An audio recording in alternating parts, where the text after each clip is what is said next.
afternoon, good evening, good New Year, Happy New Year, and good day. Good morning to those of you on the West Coast.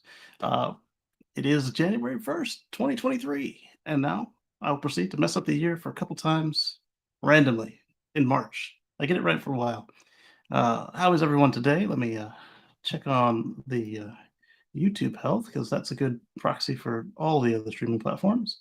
And then I'll see if it says it's transmitting sound. Let's see. It says it is. All right, go back live. All right, there we go. Find you guys again. And how's everybody's celebrations? All right, we got a chat here. So chat is working. That's good. Come on, computer, don't play with me. Oh, the Mac thinks it knows better about where I want my mouse to be. Come on. I might just go back to a PC to keep this up. There we go. David says, Happy New Year. Hard to believe it's 2023. Yeah, it flew by. It did. It totally did. So how was your celebration? Was it good? And while I wait for an answer, let's go ahead and pull up the first story. I'm going to share screen. This one. And this one. This one's coming from our friend, the girl in the trunk, Jill Seminolo. I've never said her name right. I'm sorry. Come on, computer. Let's get a blogger reacts view. So she doesn't own an EV, but she's driven a couple, and she's like, well, 220 miles is fine, but if your stations are far apart, that doesn't do you any good, right? So she suggested there be more stations, yes, but she also suggested they be considerate of certain practical considerations. Let's go through them real quick before we go on to news. All right, so 320 miles with a 360-mile range is not sufficient. 320 miles with a 160-mile radius is not sufficient, especially, like she said, if it's a slow charger at 49 kilowatts. Or she says, stop putting them in big box lots. David says, just a quiet night at home. Don't brave the roads after dark on that night, New Year's Eve. Absolutely.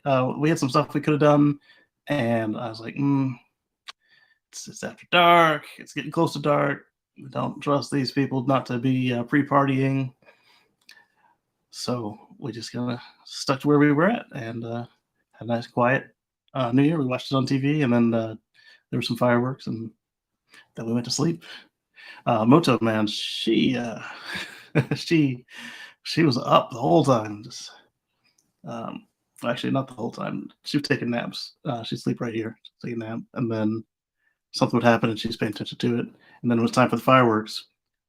She did one of these little jump at first with the noise, but after that she saw the spark go up, and she liked it. And then after that, as long as she saw you lighting the fireworks before they went up, she didn't flinch at all for the boom.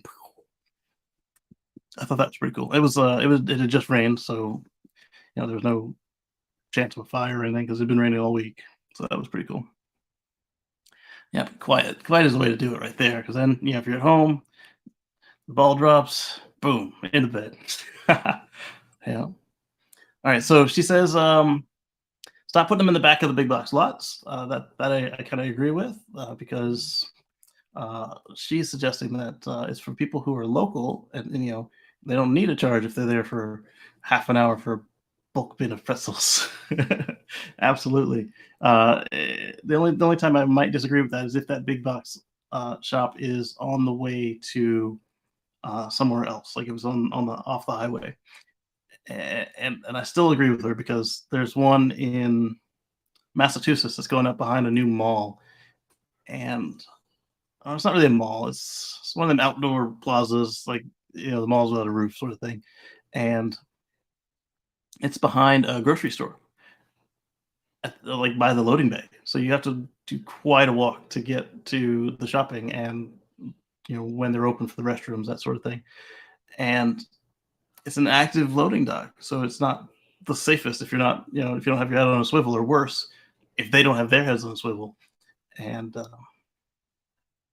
it's in the back in the dark at nighttime, so it's not a good feeling. She says bathrooms. Seriously, gotta have the bathrooms. Um, if you watch my reviews, you can see how many times I take points off because the bathrooms close before 10 o'clock at night.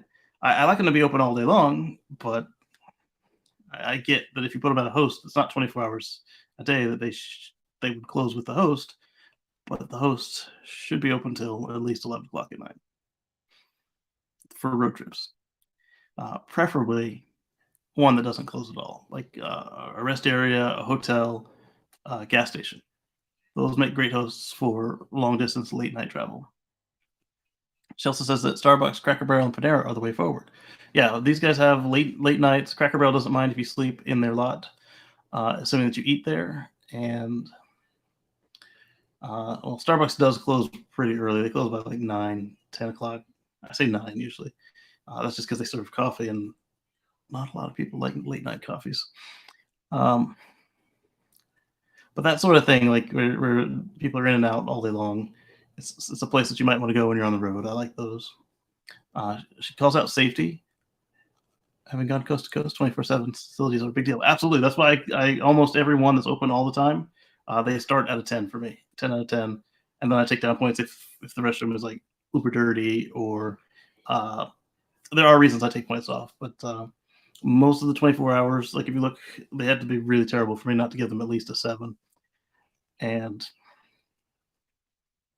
in a Model 3, absolutely, absolutely. The Model 3, the Model X.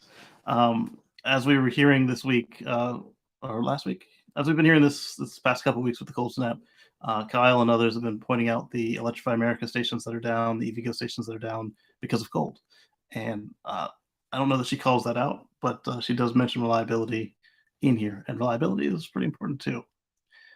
She mentions think of safety. So if you remember my Burlington, North Carolina review, I gave it a pretty good score, and then I had to come back a few months later, and I didn't take off points for it, but I had to point out that there was an incident, and the guy knew that um, he knew that on all EVs, or at least all that I've found to date, you can't unplug them or drive off with the plug in them without getting out first. And so he used this opportunity to hold up at gunpoint a mother and daughter, and then he was later caught. But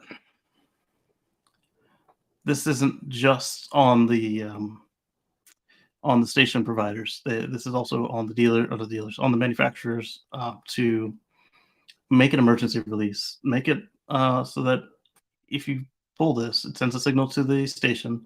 Station takes a picture of you and your license plate, and then they can get you for damages. But I mean, I'm sure if somebody's mugging you and you can just drive off, you'd be willing to pay the $300 for a new handle. Hopefully, it's got a proper breakaway so that it's just the handle going on the ground and not destroying your charge port and not destroying the cabling on the station. But when you think about it, there's nothing stopping you from driving away from a gas station with the hose attached, except for the fact that you should have never been back in the car while filling. Unless maybe say your passenger was filling and you were driving, but then that's a matter of you leaving when you're party behind, which isn't good either. But there's nothing stopping you from yanking the hose and handle on a gas pump and driving away. I haven't seen any where it's been a safety issue yet. It's usually been somebody forgetful and they do damage to the pumps. But it doesn't mean it hasn't happened. Just the ones I see are usually spaced. um, so they need to do something about that part of it. But what the station providers can do is they can have cameras, they can have proper lighting, they can make sure it's got a view of the public can see you charging, and that you can see anyone approaching the vehicle, as well as not putting it up next to tall human-sized shrubbery. And like I said, put cameras. That way, after the fact, you can litigate whatever might go down. Eddie says Starbucks will usually have level 2 chargers. Yeah. Depending on where you're at, yeah, they'll have level 2 chargers. I had in Charleston, South Carolina, there was a Chatamo station I visited that was next to a Starbucks. And Chatamo isn't the fastest, but it was what I had at the time before they put a supercharger there. And I could eat my lunch there and have a quick snack, use their restroom, and then I had a usable charge again. It wasn't full, but it was enough to do what I needed to do, and it was great until they started building the bank there, and the construction workers kept disconnecting the station. So another point to reliability. David says, yeah, the other chargers are still struggling. I've seen an individual stall down in Tesla supercharger, but not that often, and back up quickly. Reminds me of Disney World in their super fast maintenance. Absolutely.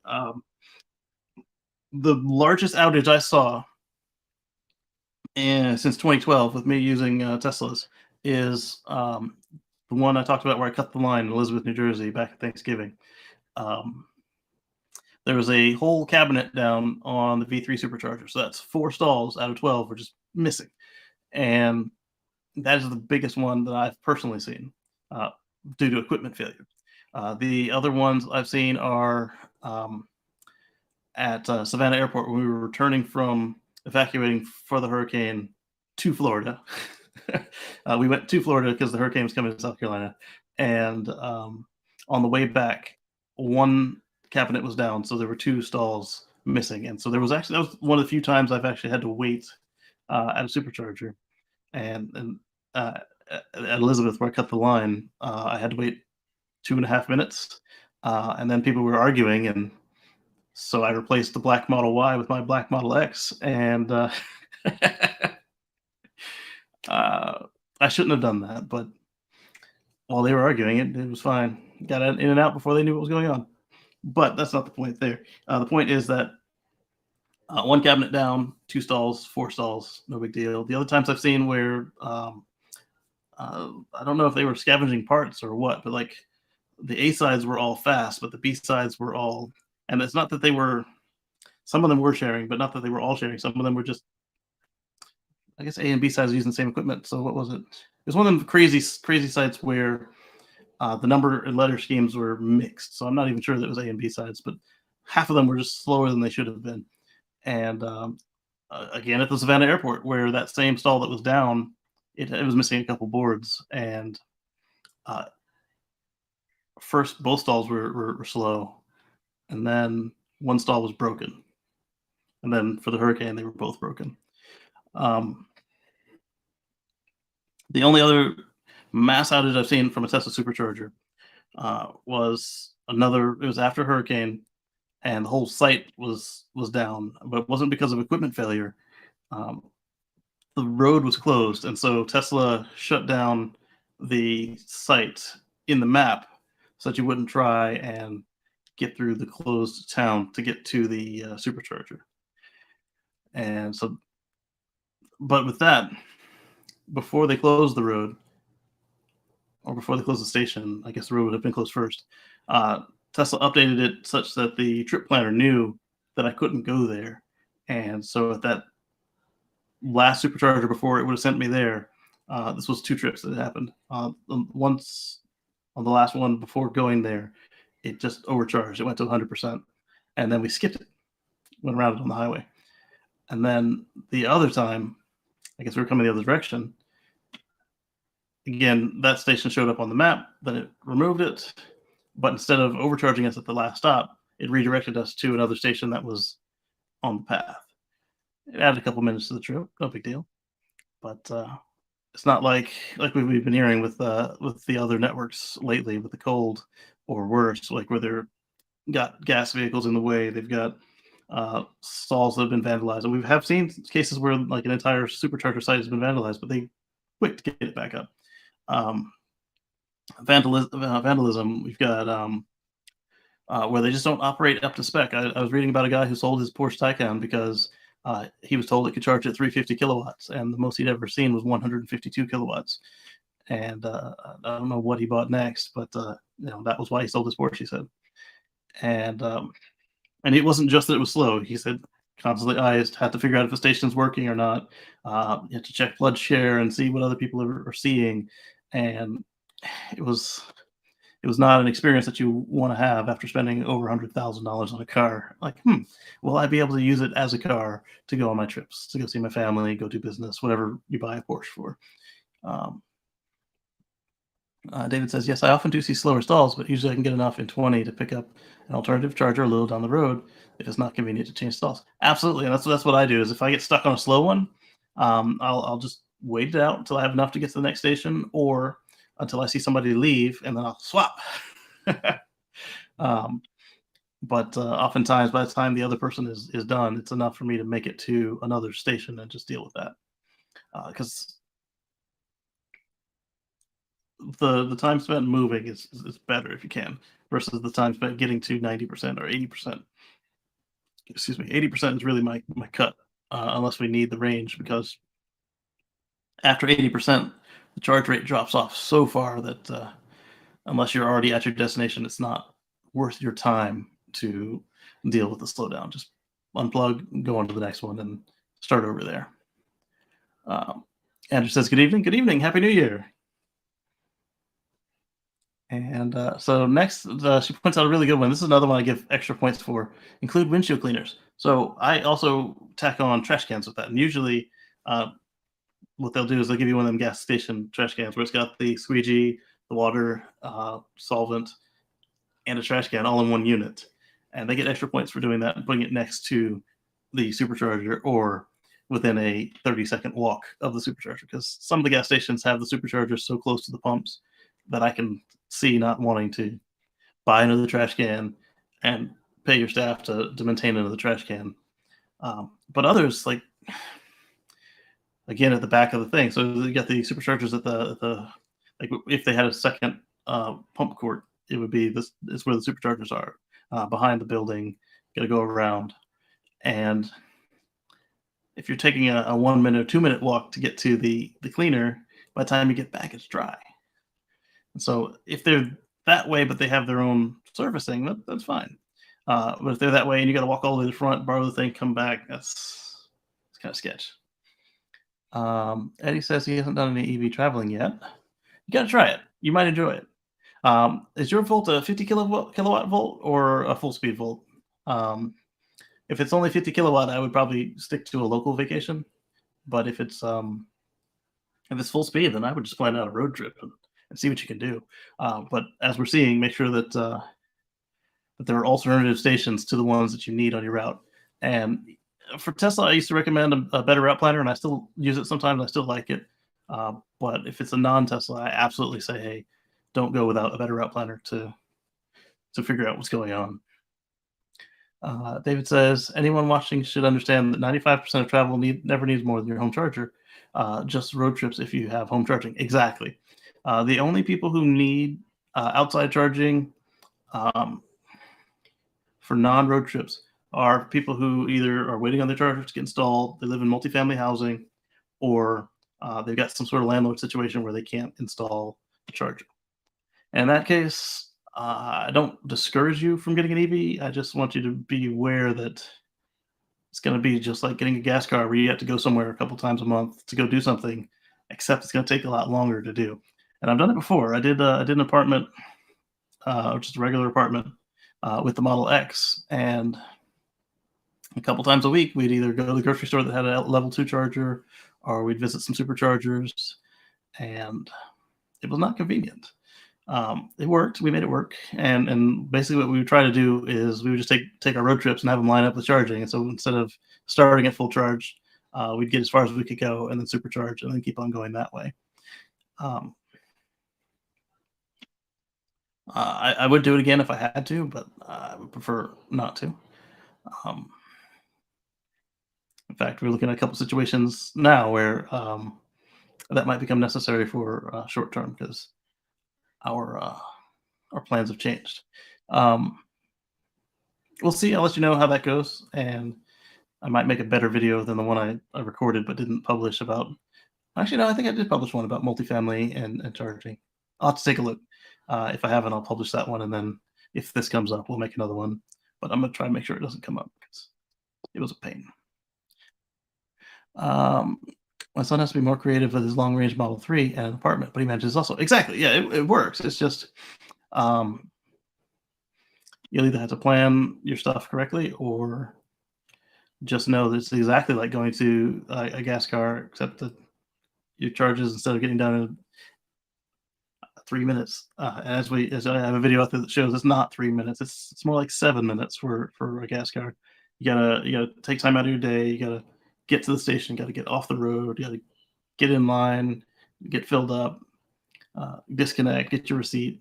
If you do any logging of your fuel, some people do, some people don't. Um, if you got to go inside, even if you're the only person at the gas station, and it's 3 in the morning, there's gonna be somebody who just jumps in line in front of you and wants to chit chat with the cashier. It's like, where did you come from? I got places to go. Uh, so the 3 minutes thing is a myth unless you are on one of them toll oasis plazas. And again, 3 a.m. And it's not New Jersey, and and you can just in and out where they've got the high speed pumps. But any normal situation, it's closer to 7 minutes. Um, and again, we didn't really count too much time of getting out of the pump. So depending on how that arrangement is to get out of the pump, that could still be more minutes. And so with the EV, it's that same stuff plus the if you don't have any home charging, it's probably going to be closer to 25 to 45 minutes versus what you'd see on the road, which is 15 to 30 minutes to keep going on your trip. It's just the nature of you want to have some driving around time, so you're not back at that station again. Again, if you have no home charging, but you have work charging, that's another consideration. I did that for a couple of years while I worked at the car dealership. I had the Volt, and I'd only charge it at work. I could charge it at home, but I didn't because I was close enough to work, and it worked. It worked. The only time we had a home charge was if we were going to do a road trip, and it wasn't going to end up back at work like today, like a holiday sort of situation. But that was fun. So yeah, so that is Jill's the girl in the trunks take on charging. Let's see what we've got next. We got fun stuff next from Sawyer and Green. Green the only. Paste and go because it's a Twitter. I learned from last week. Come on, computer, play nice. All right, it's loading. All right, Sawyer says, look at the semi's giant battery pack. Let's take a look at it. I click here, click there. Come on. I clicked it twice. All right, so the Tesla Semi is installed in 3 racks, 3 modules. Green found this by browsing the parts catalog. I did not find that when I searched the parts catalog on my side. I don't know if it's because Green's got a higher level logon than me, like maybe he's registered as a shop or something. I'm not. But what I do like is, aside from the weird looking hubcaps, is he's got a couple of these systems we're going to go through. You can see all the structure they've got on the fairing, and some of the professional truckers were complaining how much space was used for the cab. I say some because Tesla explained why there was so much extra room in the cab for, taking off your overcoat and your boots and that sort of thing.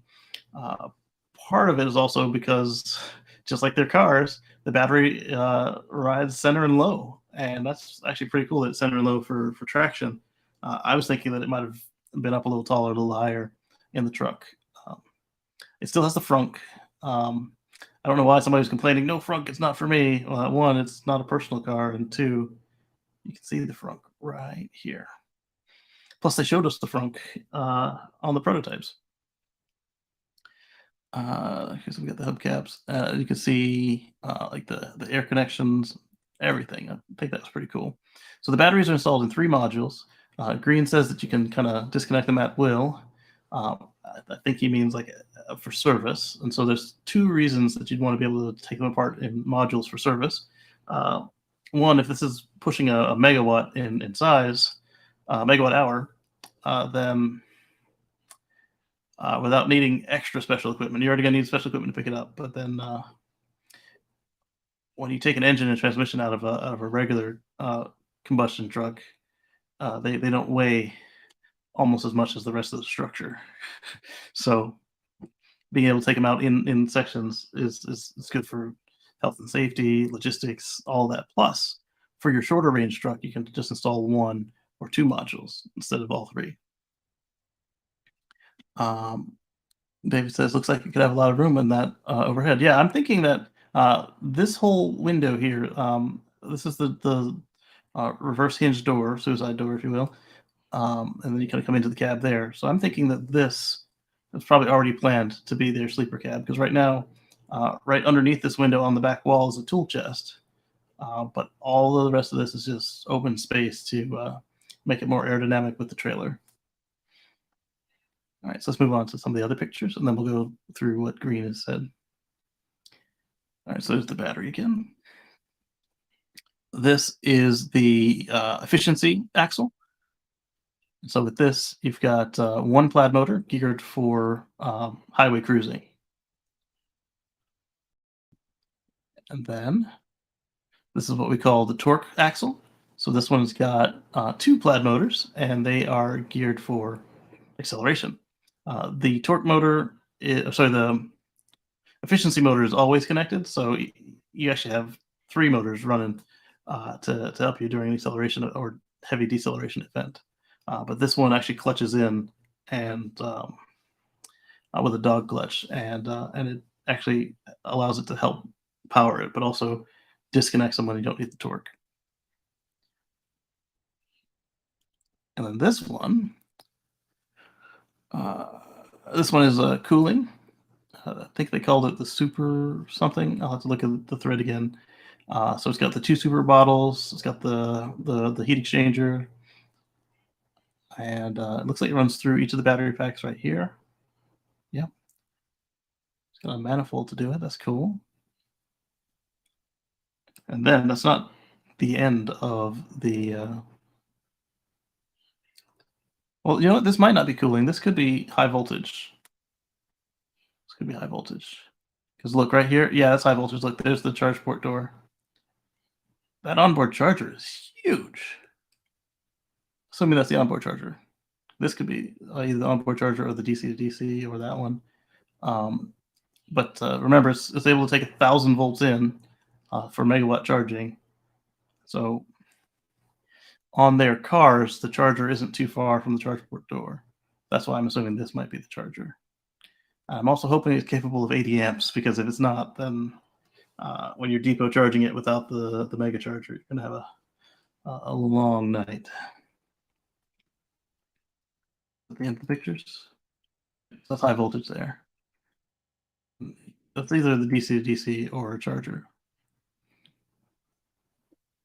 Do we know the current delivery totals to Pepsi? We know they have 36. We don't know beyond that yet.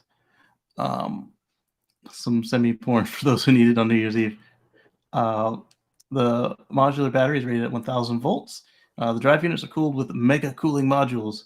Axles are called torque and efficiency. Happy New Year, everybody. The pack is modular, 3 sub-packs that you can apparently disconnect as you wish for lower range trucks, question mark.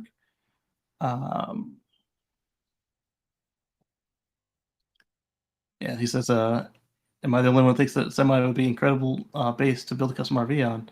And I'm saying no. I'm also looking at how you might do it, as well as possibility of just dragging a large trailer behind it since it's already built for that. Am I reading this right? The cab is 48,800 pounds. No, you're reading it incorrectly. Am I frozen? Oh no, I'm frozen.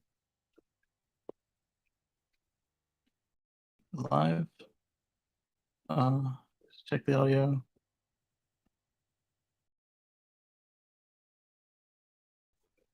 Do I need to change my connection? I hope not. Stand by.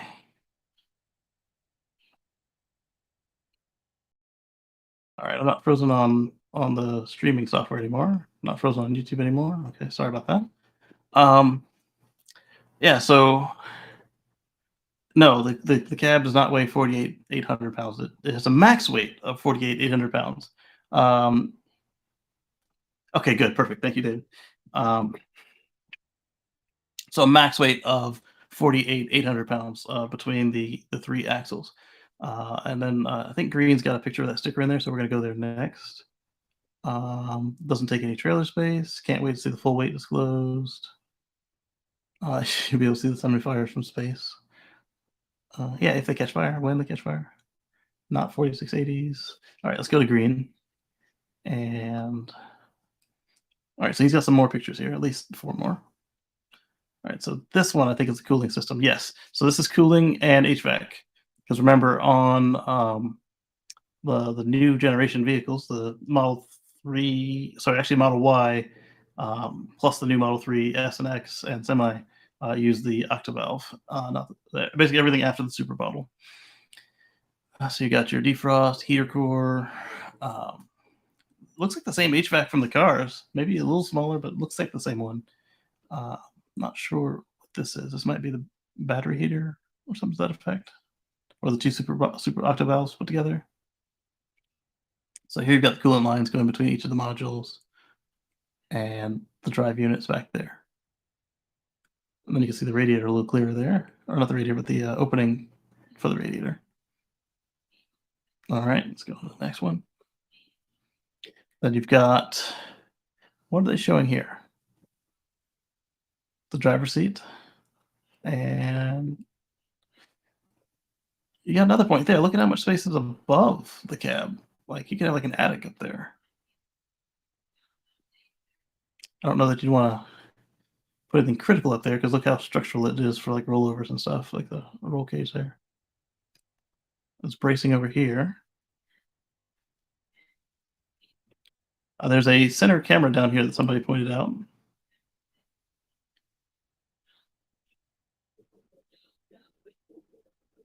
Uh, happy New Year, Robert. Robert says 42 bars.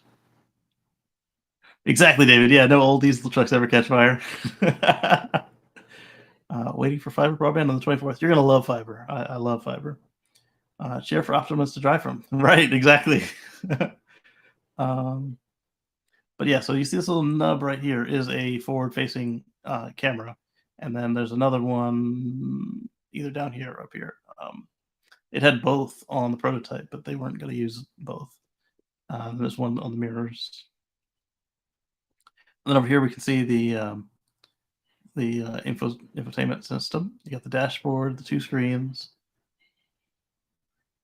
and I think this next one is like the steering and brakes.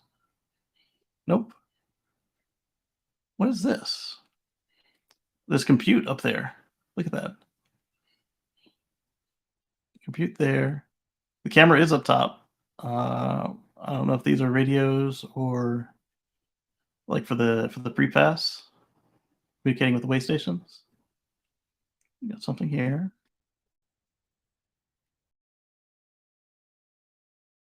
That looks like the hardware. Let's say 3, but it's probably a hardware 4 autopilot computer. This is probably the MCU, or switch them around, whichever way. I don't know what kind of compute you'd have at the top of the dash like that. Maybe sensors. Green didn't get into too much detail with most of these. Further, you can see how those vent windows pop way out. Look how much travel they have to push out. All right, and that's the end of this set of pictures. Let's read what Green has to say about it. Somebody's burning something. Oh, there's more pictures. All right, so this is the braking system. So you got the it's an interesting run for the hydraulic lines. It works. So I see that they have completely abandoned the super wide single or the super singles and gone with regular dual tires. Unless this would just reach deep into the super single, or maybe that's another variant that's coming later. Air quality has gone to alert, so whatever they're burning is strong.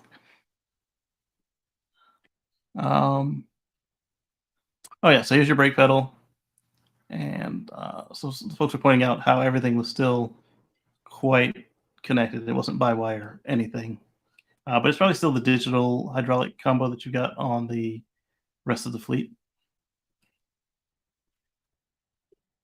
All right, so here is the VIN plate, or not the VIN plate, the weight sticker.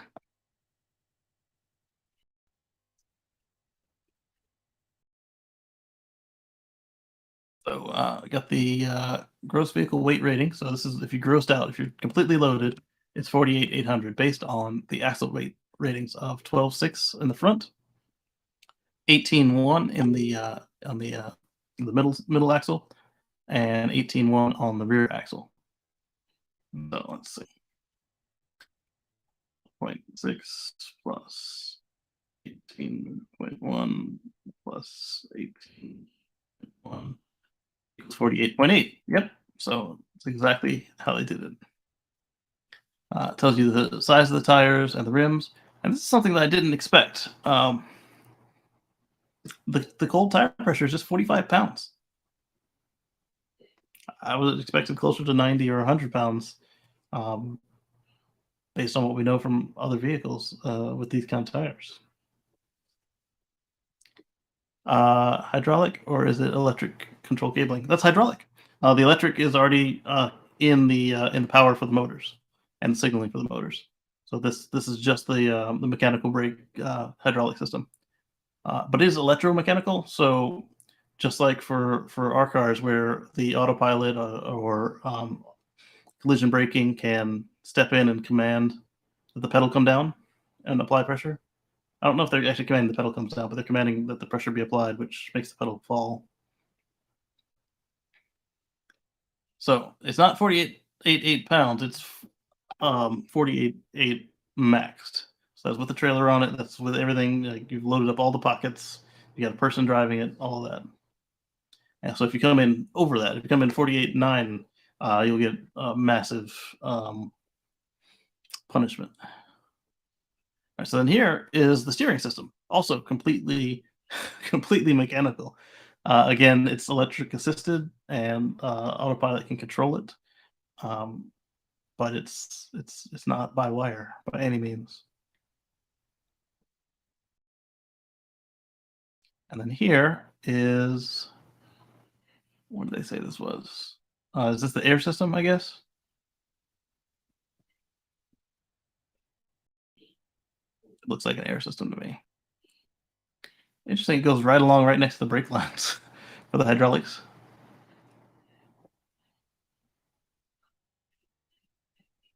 Now it can't just be air. It's got to be suspension and air. Which makes sense. It's an air suspension, just like on the S and X, because it had a suspension dump feature.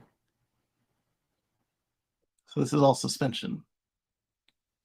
But since it's got air suspension and air brakes for the trailer, clever. Because remember, the Tesla likes to do multiple jobs for everything, so that's pretty cool. So even the front has air ride. Those are air shocks that are closer to what we see on my Model X, but much heavier duty. All right, let's see what Green has to say about it now. Let's see, put more pictures up since I looked at it. James says, Happy New Year. All right, so I think what happened is Green answered questions. I know he said stuff about it. He must have been answering questions. Such a tease, keeping the charging port just out of sight, waiting for a big fat charging cable to work its way and pump cooling fluids in, blah, blah. That is, somebody really likes them some charging. um, especially because the charging cable doesn't exchange coolant with the truck. They may be both cooled, but from the way they described it, I don't think that the charging port on the vehicle side is cooled, even on the semi, because they were pointing out that you can get a megawatt without cooling the vehicle side. So unless they are going for the multi-megawatt by cooling the cable and cooling the charge inlet and cabling inside the vehicle, that could be a possibility as well. But as we saw, there didn't appear to be any cooling headed to the there didn't appear to be any cooling headed to the charge port. Let's go back and look at the picture again real quick before we look at the rest of Green's replies. I think this one was cooling. That goes to the battery. I don't see anything going to that what I call the onboard charger, whether it is or not. I don't see anything going to the inlet. So if they have it in the works, excuse me, it's not on the Mark Ones. On Green. All right, so the elephant not in the room. Where is the full self-driving sensor suite? Green says it's hard to get a good picture of that, but we do see there's a front bumper camera, and then there's also a separate washer for the windshield camera. Separate. So it's not using the same one like we have on the cars and maybe the Cybertruck. I meant a highlighted full sensor pack. I can see the front bumper cam, any more visible cams. Yeah, the triplex camera up top, and who knows what else. There is a handy autonomous driving news for the semi. Is Elon competing with Waymo in this front? Is Waymo still doing a autonomous semi? Air quality is at 72. For FSD beta, Tesla radars are no longer needed, but doesn't mean they won't do it because, like this guy says, there's a potential of HD radar. Zodiac says, finally see the packs. Thought they would be able to reuse the battery in case of the Model 3 and somehow make it fit in there in a less efficient manner. This pack module is new. I wonder if the Tesla Semi makes a profit at low volumes. Likely not. So Green says the pack is also modular, 3 sub-packs that you can apparently disconnect as you wish for lower range trucks. Makes them flexible on trip type and perhaps upgradable. Probably need an overhead winch though. Why would you need an overhead winch? Because it's coming out the bottom of the truck. Does the cab have to be removed, or can you slot them in and out via the back? It would be the bottom. All right, so let's. Well, I guess if we click on the picture, highlighting it won't matter. Let's look at that pack picture again. Because I'm wondering, now that this guy mentions it, if these could be common pack or common modules, I should say, not common packs, because they're clearly not a common pack. But if you take like the Model 3 sleds or the Mega Pack trays and turn them on their side on end, could those be inside of these modules? I would love to see a teardown on one of these, but as others pointed out, that might be a waste to when you consider the amount of carbon these things will be offsetting immediately. So what I'd like to see is a teardown of a fresh one or a wrecked one. Somebody's going to wreck one. All right, let's go back to where we were. Happy New Year. What is the DU? Thanks. The drive yet.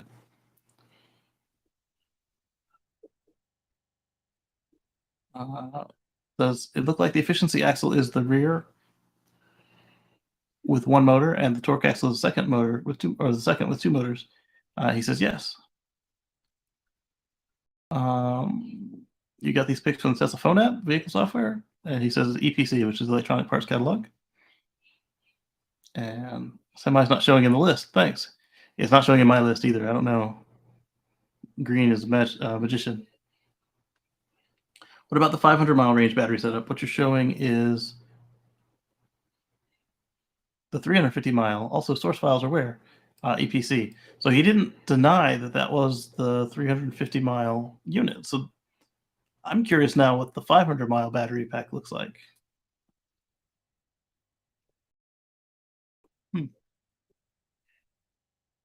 So glad you're around, Green.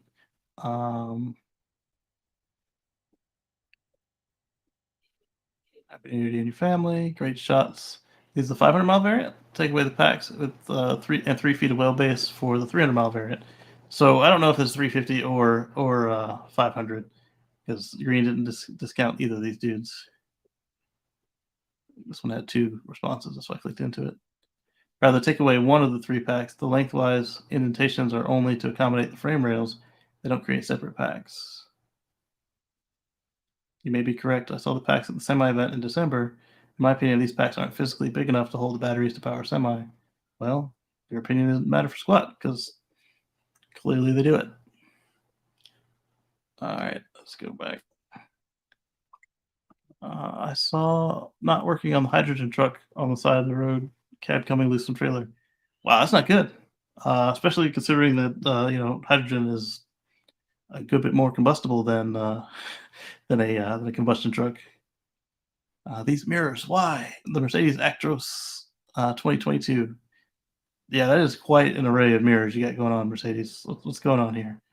Sensors, LiDAR, radar, probably all of that. Gross vehicle is lower than expected by many. Excellent, in fact. Yep. You engineers, stop feeding me all this prawn. uh, so cool, thank you. Except the front axle is not powered. Why? Yeah, I would wonder why they didn't have a six-wheel drive truck. But obviously, maybe they don't need it.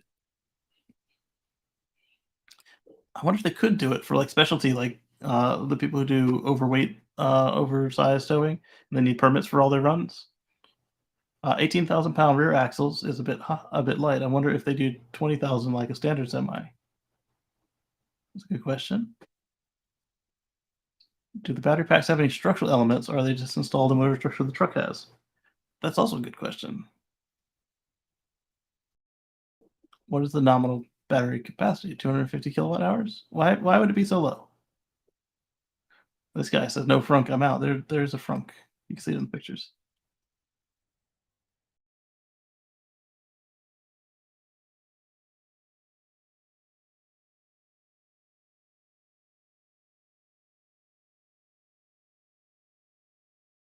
Torque and efficiency.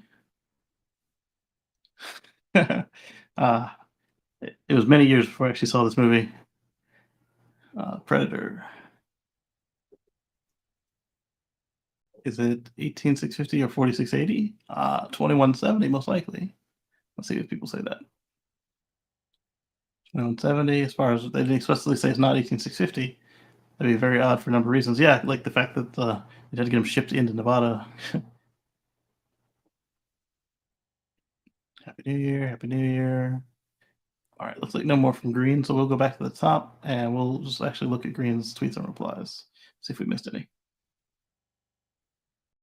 and then we'll go on. By March, you think my car is damaged? This car my friend is rebuilding. It's insane rebuilding Teslas. About 2022 long range, 10,000 miles for 11. Check out the Tesla cam footage below. The car took one big hit on the passenger side. Everyone walked away from the crash. That's good. Wow. Is Tesla running two versions of the software using reduced scope radar in the radar equipped vehicles and vision only in non radar ones? Could reduced scope radar have contributed to this Tesla crashing into a stopped vehicle? I.e., would have braked sooner if the radar scope was not reduced? No, this version predates the reduced scope one. So I think that what he's talking about here is there's a crash that Green shared.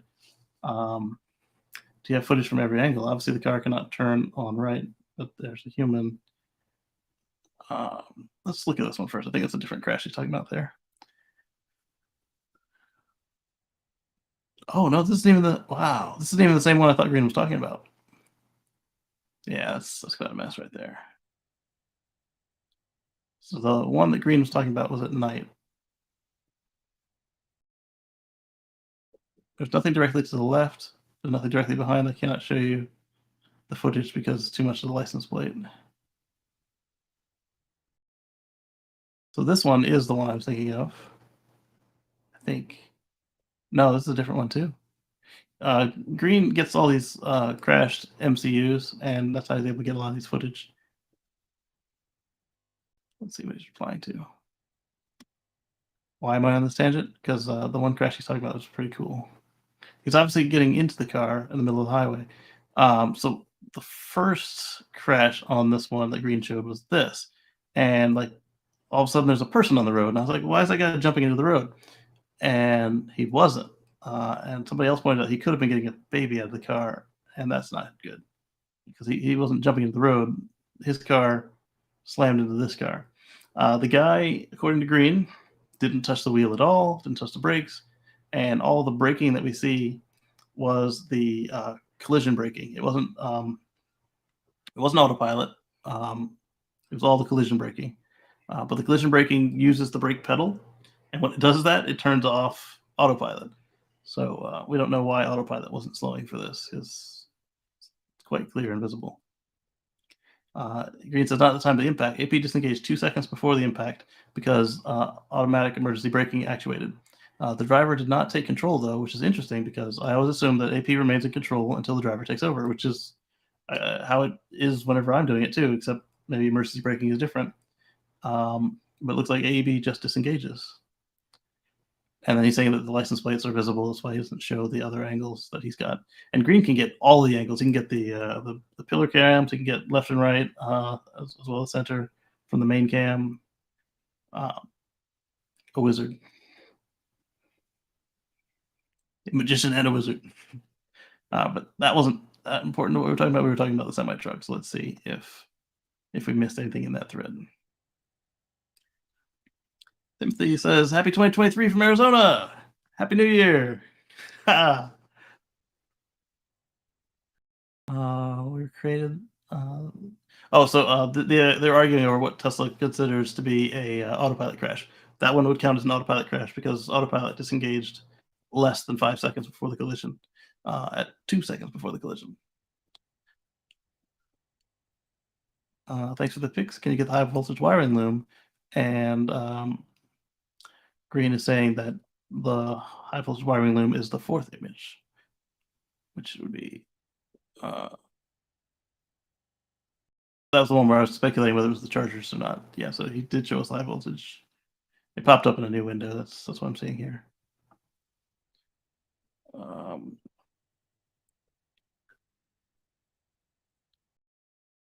Green says also the mega beam. Don't forget the mega beam. Oh, kids, look away. This wasn't meant for your eyes. And share this tab instead. I'm guessing the mega beam would be the sun visor. This one is the render from outside the app. Looks like they still have the driver camera, just like the one in the Model 3 and newer. All right, let's get back to the tweets and we'll go on to something else.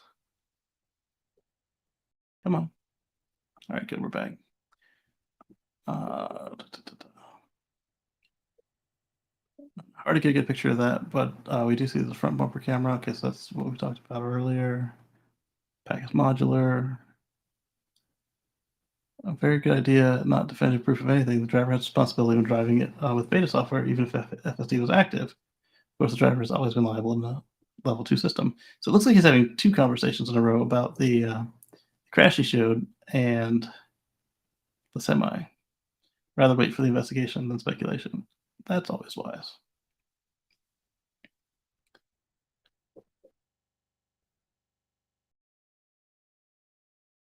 If AP had braked earlier, the car would have come to a relatively gentle stop just fine. The visibility is there, hazards and all, for a long time. Yeah, absolutely. You have no idea what software and hardware. Yes, he does actually know what software and hardware the car has because he's got the brains right in his lap. Except I do have a very good idea what software and hardware this car had. And the logs clearly show autopilot was enabled all the way until automatic emergency braking kicked in and disengaged AP.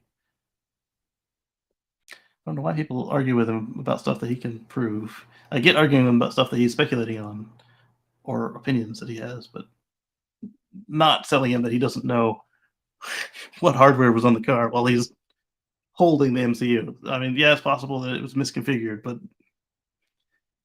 he at least knows what hardware the car thought it had attached to it.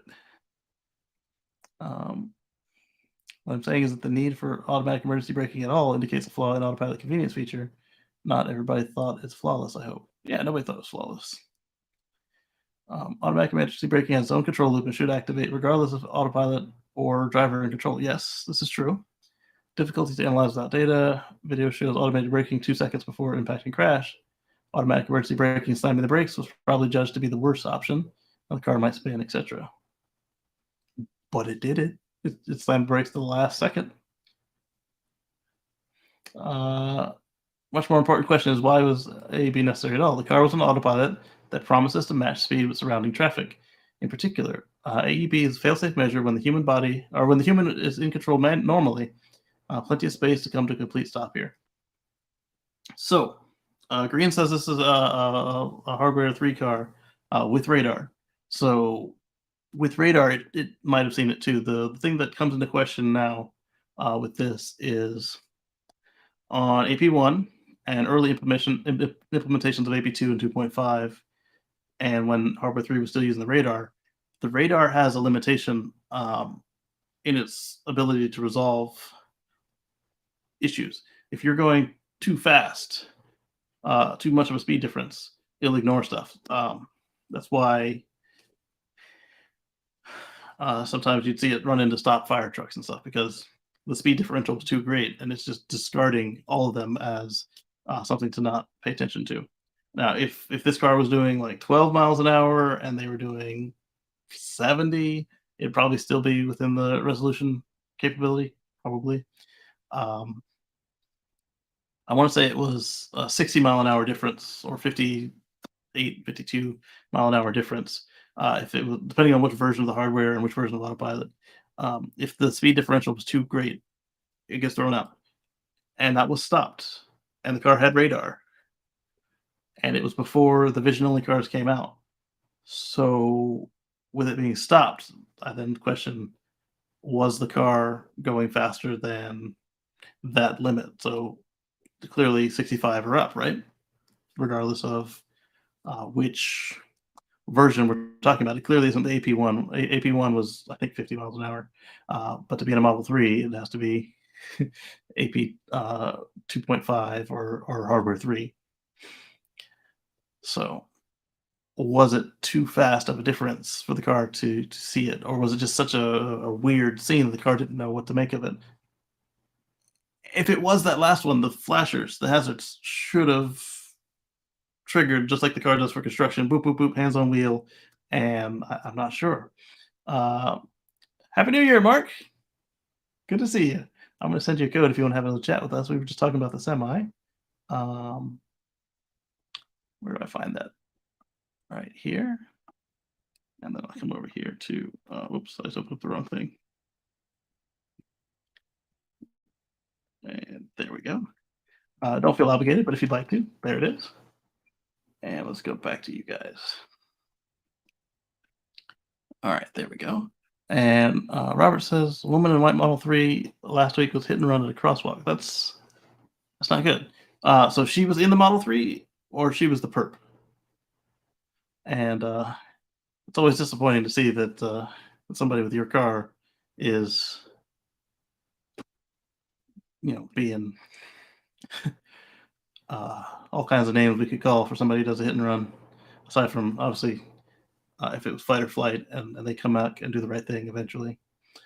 Okay, so that's the Tesla Semi and green and this crash. Andrew says Happy New Year, Mark.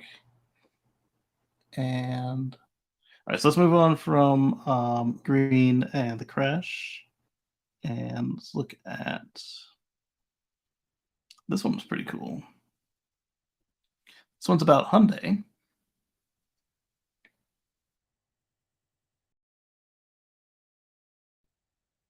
So Hyundai is only going to sell EVs in Norway starting next year. This is a lot faster than many of us anticipated, but Norway has been kicking it when it came to replacing their combustion cars, and that's always really cool to see. So let's see. Norway is the world's most EV-friendly car market, so much that Hyundai is giving up on all fuel-burning vehicles in the country. And here we see a Hyundai that is not on sale yet, at least not in the States, the Ioniq 6. Interesting. I'm curious how that will look with the badging in the States and Canada. All right, so let's see if they got any details. January 1st of 2023, it'll stop selling fuel burning. Wow, that's today. Hyundai is no longer selling combustion cars in Norway. When I read the next year, I didn't realize that they were meant it literally. I figured they were already rounding up and meant 2024. That's incredible. So the only Hyundai models you can buy right now are the Ioniq 6, Ioniq 5, and I'm guessing their version of the Kona, whatever the Kona. I'm not sure if that's a Hyundai or a Kia, but their version of that. I think it's the Kia Niro and the Hyundai Kona. I don't remember. Wow, it's a bold move, and it's the right move. Robert says she was the perp. That's unfortunate to see. The good thing is they probably have video evidence of it.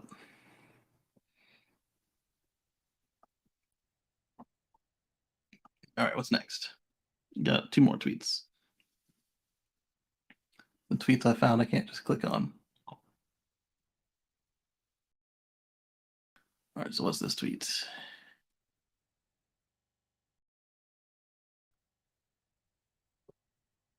This is from Tesla. Congrats to the 4680 cell team on achieving 868,000 cells built in the last 7 days, equal to 1,000 plus cars. That's incredible. And what we're not sure is if those are going into the Giga Texas Model Ys, or if they're going into the space above the lunchroom and waiting on what we think might be the Cybertruck. 4680s are the heart of the Cybertruck, as far as we know, Robert.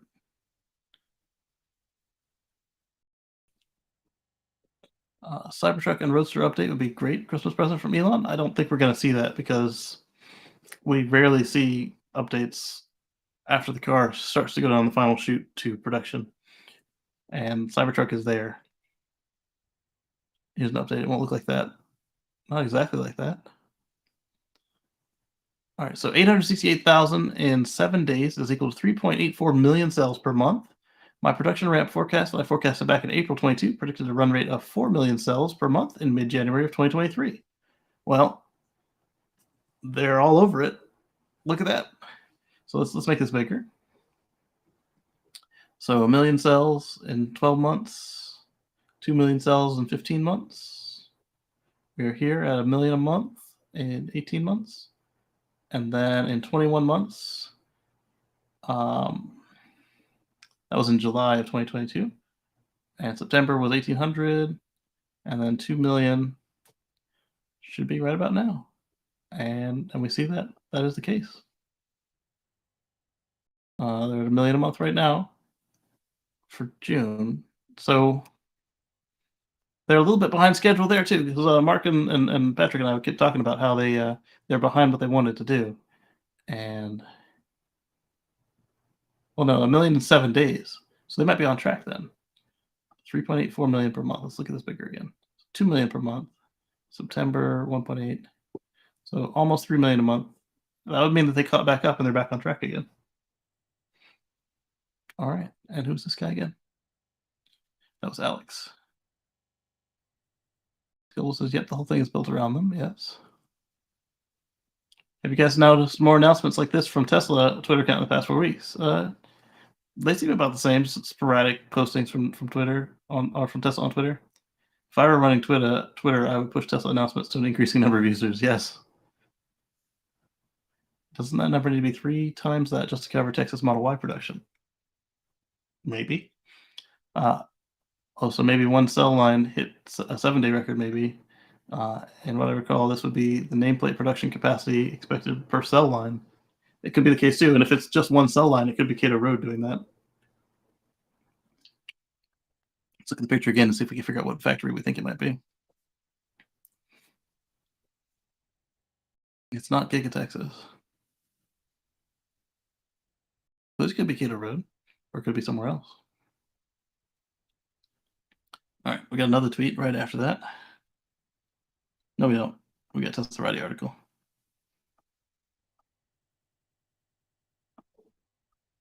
I'm just clicking a few until I get to the next tweet, and I'll post the tweet in the same window. There we go.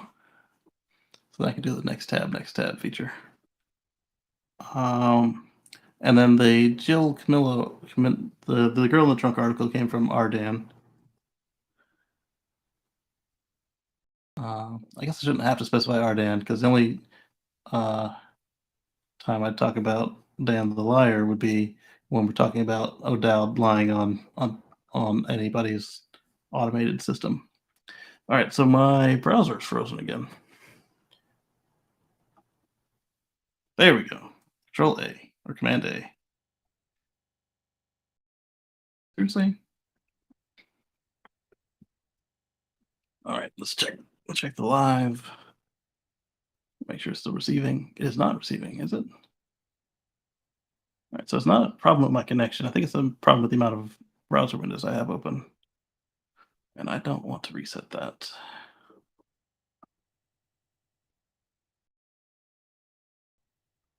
Is it frozen? It very well could be.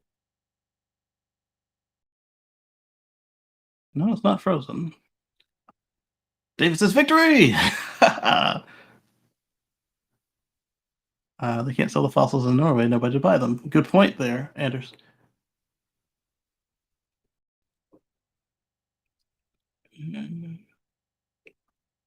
I don't like that it looks frozen. I'm gonna refresh it.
Did the thing. Okay.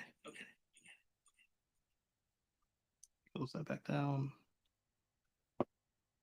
All right, we're covered. Now let's get Mark back in here. He says he's in the waiting room. Let me. Uh, I don't see him in the waiting room. Let's.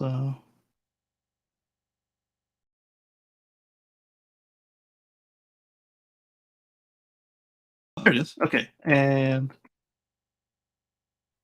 there we go. Hello, Mark. Hello and Happy New Year. Yeah. Okay, so I don't know what happened to the stream. It like froze. Is it working now? It's working now. David's Okay. back in, and so Andrew says, "Congratulations, Mark, to the victory hockey in against Sweden." World Juniors are happening over the holidays. Yes. And then Anders has pointed out a good point. I don't know if anybody heard when I said it. Pointed out that they can't sell fossils in Norway, so there's no one to buy them. So that's a good point about Hyundai. And then, and you're right. It was the Hyundai Kona is their okay. version. Yeah, they have so many of the same car with different names. I just lose track. That's right. Anders says we're back, and so I was excited about that sell record there. 1 million in 1 week.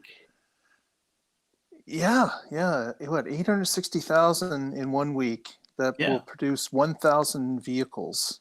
What are they producing at Texas and Berlin now? 3,000 Model Ys a week, right? Right. So you can tell they got a big ramp in front of them still in order to start producing what they do at, say, Fremont. They're going to need, if it's 860, let's say it's 1 million for an even number, million for 1,000 vehicles.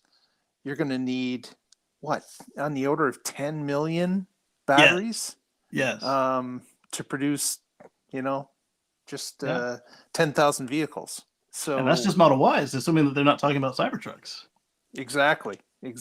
So you can see where the 4680 ramp has to go. Yes. Almost 1 million is great, but like we said, you're going to need 10 million to get up to 10,000 vehicles per week. Exactly. And then we saw where on your show we mentioned that they had upped the incentives, and then right after that the stock went out everywhere. Yes, it did. Yes, it Yeah, did. so like we say on Tesla Life all the time, constantly, if you see what you like and it's available and it's in your budget, buy it, because the next day they were gone. And then you saw with 2 days left in the year, they announced a $10,000 um, uh, benefit for picking up an X or a S. Yeah, from inventory, and that Yeah. included the show model. So like they cleaned everything out. So all the people saying, "Oh, this is just because there's a new Model 3 coming," even if it were, do we know that the new Model 3 is going to have what you want in it? Because remember, Mark uses Lombard regularly, and now he uses it like every time he gets in the car just to show them. and so what if that was something that was important to you? So this new one might not have that, and they weren't planning on new Model S and X because they just did that twice in the last couple months. And I say twice, it was really a new car and then a new computer. And it wasn't even really that much of a new computer. It was more storage and more RAM. Well, we know with Tesla, it's always been a thing where they're not waiting for model years. They're just rolling out things as most likely as they run out of stock of their their current supply ratio that they're receiving, or they've made some engineering decisions based on what they feel is best, and they know that, well, we're going to run out of parts on X day, and the next day we're going to start with putting in the new part. So not a big surprise there. They've always been that way, and I don't see that changing anytime soon. Yeah, I think the only time they ever did a on the model year was when they added the heat pump to Model 3, right? And that might have just been coincidence. Could have been because all these little changes and stuff have been really when those parts run out. Now with the new Highland, what is the Highlander or the Highland? Highland, yeah, because I keep trying to say Highlander, yeah. Where we got ourselves maybe during a model change is going to be the year change too. We don't know, but that could be part of the reason for the clear out. We're not sure. Tesla doesn't publicize these things. They just go with it. They do, and sometimes, like we saw with the Semi, if it comes in the middle of a cycle, they'll just roll it out.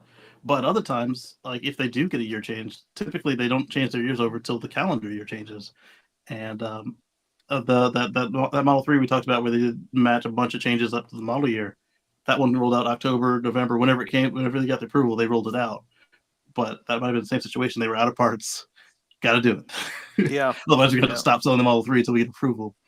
But here's the thing with this Project Highland: if it is literally just a cost savings, if it does require a new crash test or whatever, then that would be another one that they would hold off until January and be like, "Hey, here it is," and they're not going to tell us it's anything different. So you get it, and you get on the mic with the micrometer. You're like, "Oh, these panel gaps are perfect, and the paint has got this much swirl in it." And then somebody opens up the trunk and tries to put in like a spoiler or something, and it doesn't fit because it was aftermarket. And you're like, "Whoa, what did they change in here?" Exactly. Yeah. And you're right. There would have to be a cross chest change if they were to, go to the single piece casting for the front or the back. That would most likely require, a new test. So unless they could somehow say, "Oh, it worked on Model Y, and this is just a variant of the Model Y, or the Model Y is just a variant of this," but I don't see that. I don't think so. Yeah, because what we saw with I guess we're talking about it later, but the tax credit came out, and they claimed that the Model Y 5-seater is a car, but the Model Y 7-seater is an SUV. Yes, and then a 4-wheel drive Volkswagen is an SUV, but a 2-wheel drive Volkswagen is a car. Again, both of these cases, it's the same frame. And then they said every Mach-E is a car. So this is why we were saying earlier, if you didn't know the tax situation for sure, which nobody really did, and we still won't know again until March, but apparently everything from today till that new ruling comes out in March that can qualify does. So if you're looking at a car that has a Chinese battery or something else that shouldn't qualify, and you need it, and you've got the budget and you want it now, get it now before they say Chinese batteries don't count. Because once that new ruling is out, that is from that day forward. But somebody reassured me. They said that this might not be what they're saying is a SUV based on every other definition that the government uses for SUV. They might be looking just at the gross vehicle weight rating, and the 7-seat can hold 2 more people, so it just crosses the threshold. But maybe that is it then. Okay. And then everybody's mad at that though, because the IRS also recognizes all the other definitions for an SUV for other deductions, except for this one they're going on weight. So it's like, you guys aren't being cool here. The rules don't seem to be the rules. Like right. They seem to move the rules depending on where they want what the end goal is, which is unknown to us. Yeah. But here I think that their goal is to save money, because when you look at what a car qualifies for, what is it, 35 or 55,000 is the cutoff for a car. 55 for the car, yeah. And then for an SUV, the cutoff is 80,000. 80,000, yeah. Yeah. So they might be trying to save all them $7,500 because our government is cheap. Well, cheap when it comes to the individual. It loves to spend money in other places. And if that remains to be the case going forward, Tesla could certainly help themselves by maybe just reducing the third seat package by a bit. Just dropping that by 1,000 or 2,000, and Also just push people to the 7 seat and then just leave it folded down all the time. Yeah, that's right. Or they could add some lead to the Model 3. You just get some ballast in the car. Yeah. Like the optional mirrors. Little video that says, "Well, if you unplug this, if you pop this plug, the water will drain out." Right. Water will drain out, or watch your feet, and this lead weight will come out, and your fuel efficiency per range will go up. And exactly. But they had to crash better mileage. Yeah. Yeah. So if they did this, I could only see them doing it to the 5-seat Model Y. Just to do it with the Model 3. One, it doesn't meet any other requirement for an SUV other than if they do the weight.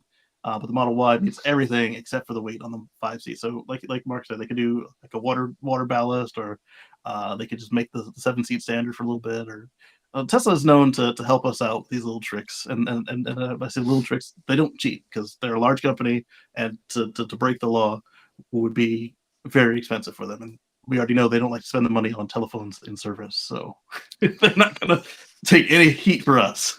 But if it's something legal and on the edge, they will do it for us. Yes. Yeah. But that leaves all the poor, not poor like poor, but like poor, like unfortunately they got shafted. Mach-E owners out there, like man, you got an SUV that doesn't count. Yeah. Like it's they should have the rulings that they're going against public, so that people know.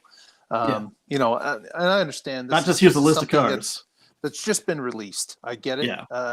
And as you mentioned, the first 3 months they don't even have the battery rules nailed down yet, so they're taking another 3 months to figure it out. But I'm hoping what we'll see is in March. Whatever in March they do that, they'll also come out with the a handy guide and here's how to do everything. Because they've been pretty good to us throughout the past with the hybrids and the plug-in hybrids and the Nissan Leaf, and here's how it all qualifies. Here's what happens with the states and everything. And it just seems that this one came on faster than they expected, because it was part of something else. It was part of the IRA. It wasn't part of a normal like green push like these things would be part of. So speaking of the hybrids, did you see that report about US hybrids not being plugged in as often as they expected them to be? Oh no, I would never expect that.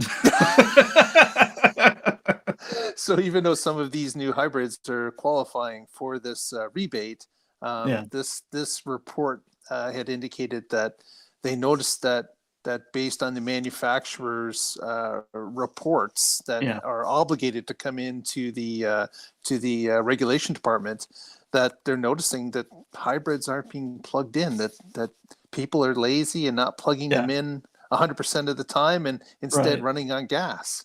So I bet you that number changes as the gas price goes up too. Probably would. Let me plug this in. Let me save $1 tomorrow. But I know that you and I, with the Volts that we both had, we were plugged in every night, like all the time. But we also saw in our clubs, we saw that some folks, especially the corporates, they would not plug in, and they would just run it as what I call the fat hybrid, a fat Prius. Yep. But the problem with those is that because it is a fat Prius, is that now it's actually getting the same or worse than a gas car, because it's not meant to be a hybrid primarily. It's meant to be a plug-in primarily, and then a fallback to hybrid on road trips. And so then depending on how it's architected and how its fuel economy regime is set up, you can have it be equal to just a regular gas hybrid or worse than a fuel efficient gas car, like they have the eco, like a Chevy Cruze at eco mode, like where it would like run really tall gears and like 6-speed transmission, that sort of thing. And so that would actually be cleaner than some of the plug-in hybrids that were not plugged in. Yeah. Yeah. And we noticed that some of those hybrids that are on the market today, they're big hulking vehicles. So you've got Volvos and Genesis and such, that these are really large SUV type vehicles that have a lot of weight. They're not saving all that much. So it's, I don't know. I think that when we got involved with the Chevy Volt initially back in 2012, I got involved and then had a 2017 as well. I think at this point, the BEVs have caught up. People buying these things can certainly benefit more from an all electric as going to hybrid and having two dedicated systems that run under one car. So it seems to be that the hybrid era is pretty well gone. Come and gone. There's not a lot of cases that can be made that makes sense for a hybrid in 2023. Yeah, I would say at this point, it would make sense. I'm still not discouraging anybody who does that for their first one, because that's a good way to learn what your range is.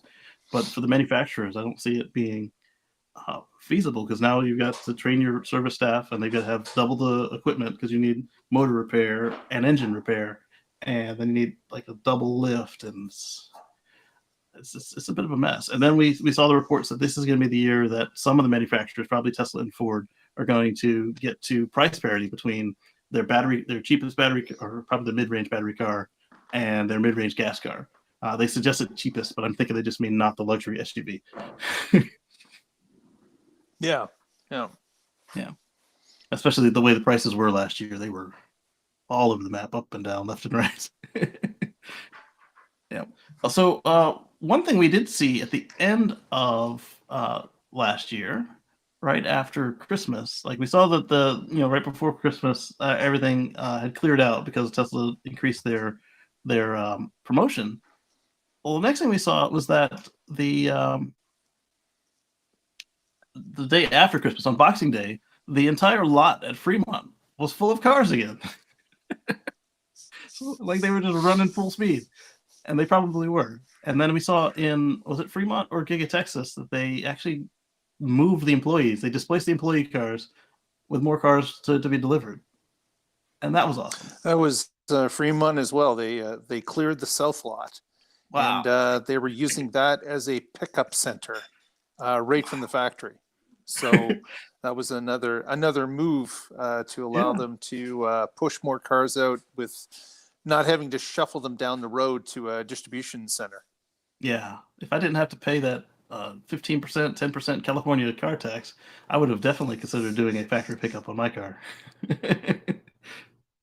Let's see. David says that the BEVs still scare a lot of normies, though. Yes, they do. My brother thought a BEV was too new for his wife to handle. He's getting her a plug-in hybrid instead. Yeah, and I'm not discouraging him from doing that, because he's going to get it. And he's going to be constantly just like we were with the Volt. Like, he's going to be a mile from home. He's going to he has the reserve. The engine's going to kick on, and he'll be like, "Man, why are you wasting 50 cents of gas?" And then his next one will be full electric. So you're right, David. Sometimes people have to learn it, through having that safety net. I was one of those people, but again, back in 2012, the external charging network was a lot less to be desired at that point. So, and of course, back in 2012, if you wanted a vehicle with a 70 kilowatt hour battery, that was extremely expensive too. Like, it was like really, 90,000. Exactly. Or more. So things have changed, where you can pick up a Bolt now from GM and get it for, like, with the tax credit, like you can get those for 36 under 30. So it becomes, something that people are able to move into a little bit more, I guess, more confidently. But you're right. There will be people that can't do that, and that's something that will have to be learned for certain people. Yeah. The Volt was much better plug-in than most as well. Yeah, that thing's a tank. Gen 1 and Gen 2. Yeah. Yeah. So I think that what I would say to somebody new to it was unsure about the range. If they already had another car, what I would say is just don't drop the insurance, but lower the insurance on that thing because you're going to be driving it less. Get something like the Bolt or some other inexpensive EV, or at least something that does what you like, and then just say, oh yeah, we're going to take long trips in the other one, and then do your best to not actually drive it for any reason whatsoever. See how you can do with road trips on the battery car, and then from there, you'll find that, hey, we used the gas car twice last year. Let's sell it. Drop the insurance and sell it. Well, sell it, then drop the insurance altogether. You don't want a car in many states without insurance because they'll impound you. But I think that's a safer transition for somebody getting into it today, unless they found a good used plug-in, or if they were somebody like me who only does one car and there's no need for a second car and no space for a second car. Yeah, but I think that's the way forward, as well as lowering the price on the BEVs. Well, I can't stay with for that's any longer, but I did want to come in and wish everyone a happy New Year. Happy New Year! Thanks for coming through. We'll get together again Wednesday of this coming week. So Wednesday at 7 p.m. Eastern. That's right. That's right. So on the Tesla Live. Everyone enjoy your New Year's Day, and we'll talk to you soon. And all right, happy New Year, Mark. Have a great rest of the show. You too. See you later. Bye-bye. All right. So we talked about the deliveries here. Let's move on to the next story. So this is one that I shared on. Oh wow! So if a person gets out, it closes the sharing. Interesting.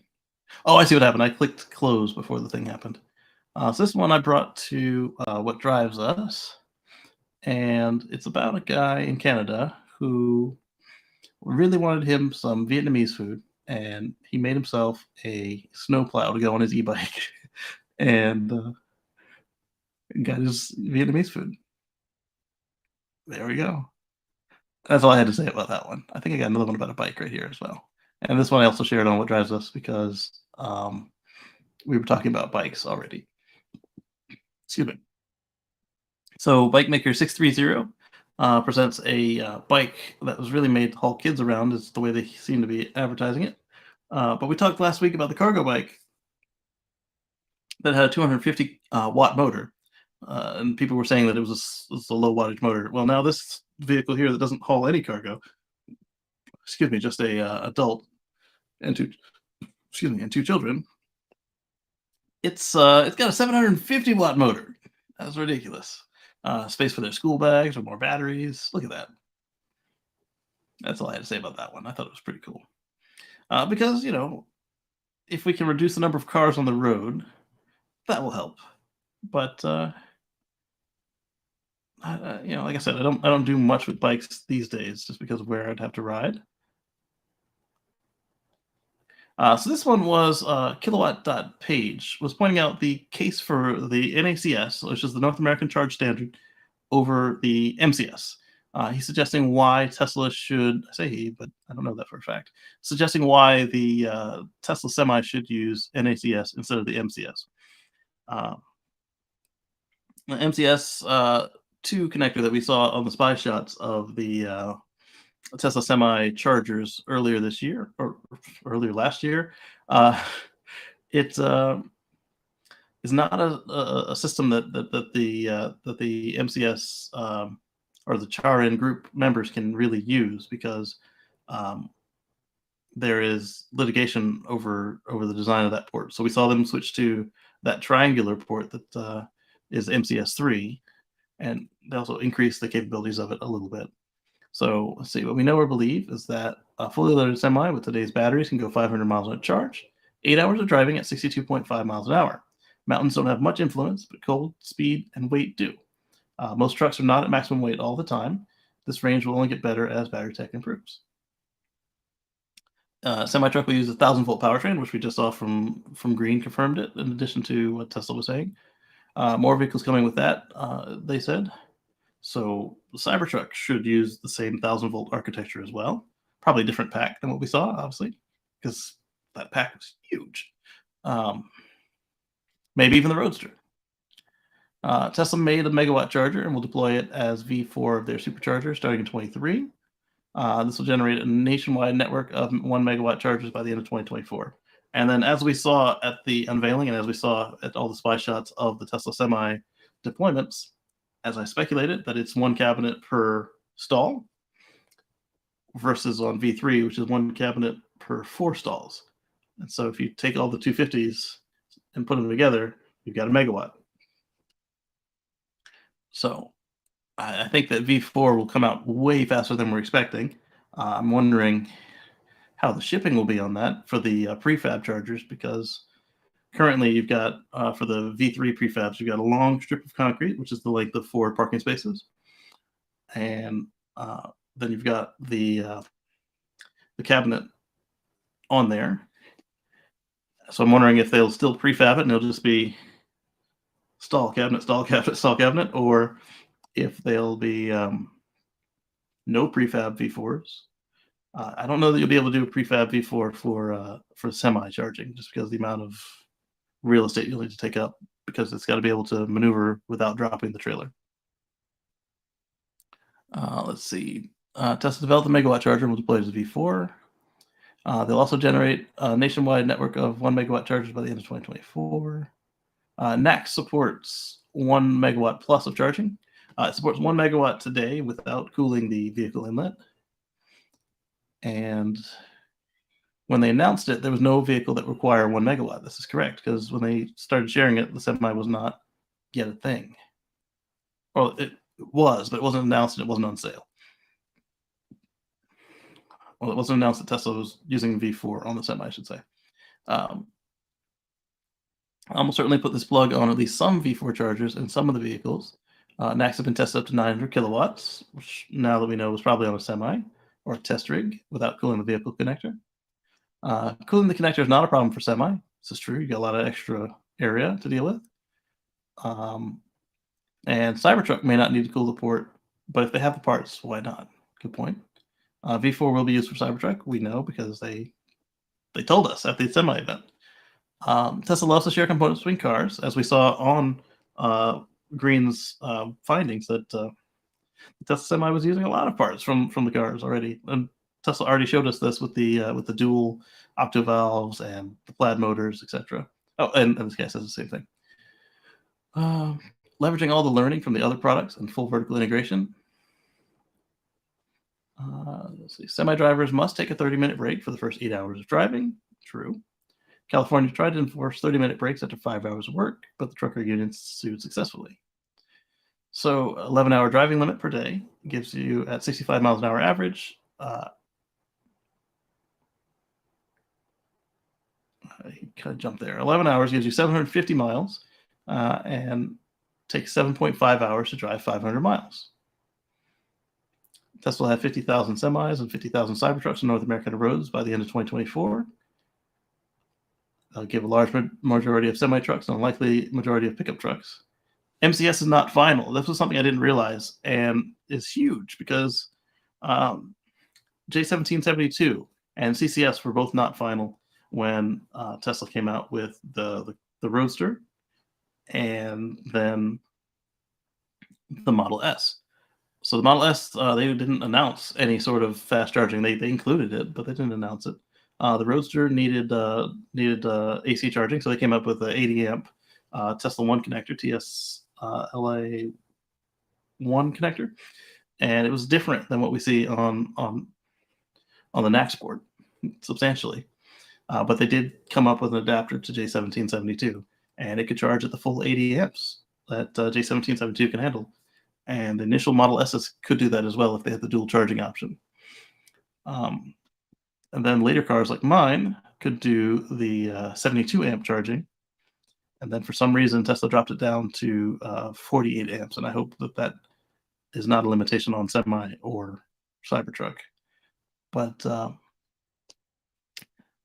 again, so MCS is also not final, just like we saw with the CCS. CCS wasn't done in time. And the truck is out now, so they needed something that they could use. And they're in the exact same situation. So if they put MCS2 on, which they did, they end up having to change that. But we don't know if that MCS2 was just for the trial trucks, or we don't know what's going on with the production trucks as far as charge ports. So the goal is to publish a final standard by 2024, which is 2 years after Tesla started selling the semi-truck. So they are in the same boat, except that no, they're in the exact same boat. So the only difference is now the port is open before anybody else has a chance to put a vehicle on the road. And any other vehicles out there right now are using CCS, but they're not long-haul trucks like this. Not that the semi is good for people who need a sleeper cab, but it is still a long-haul truck based on the mileage and the legal driving limits. Building megacharger networks will be crazy expensive. Megachargers are expensive, and as such, they require battery backup, especially in remote areas, and they'll have minimal use. So he's saying, since they're just going to be sitting there, why not put the same port and use them to charge the Cybertrucks? Solves the chicken and egg problem of deploying a charging network, especially for Cybertrucks and other towing Teslas. The big point here is that any deployed V4 can instantly be used by the fleet of existing 1 million plus vehicles in North America.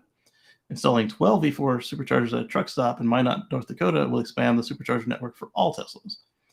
Once enough semis start showing up in Minot, they can deploy more stations or add a downtown location for cars only. They're already doing this at Cabazon in California.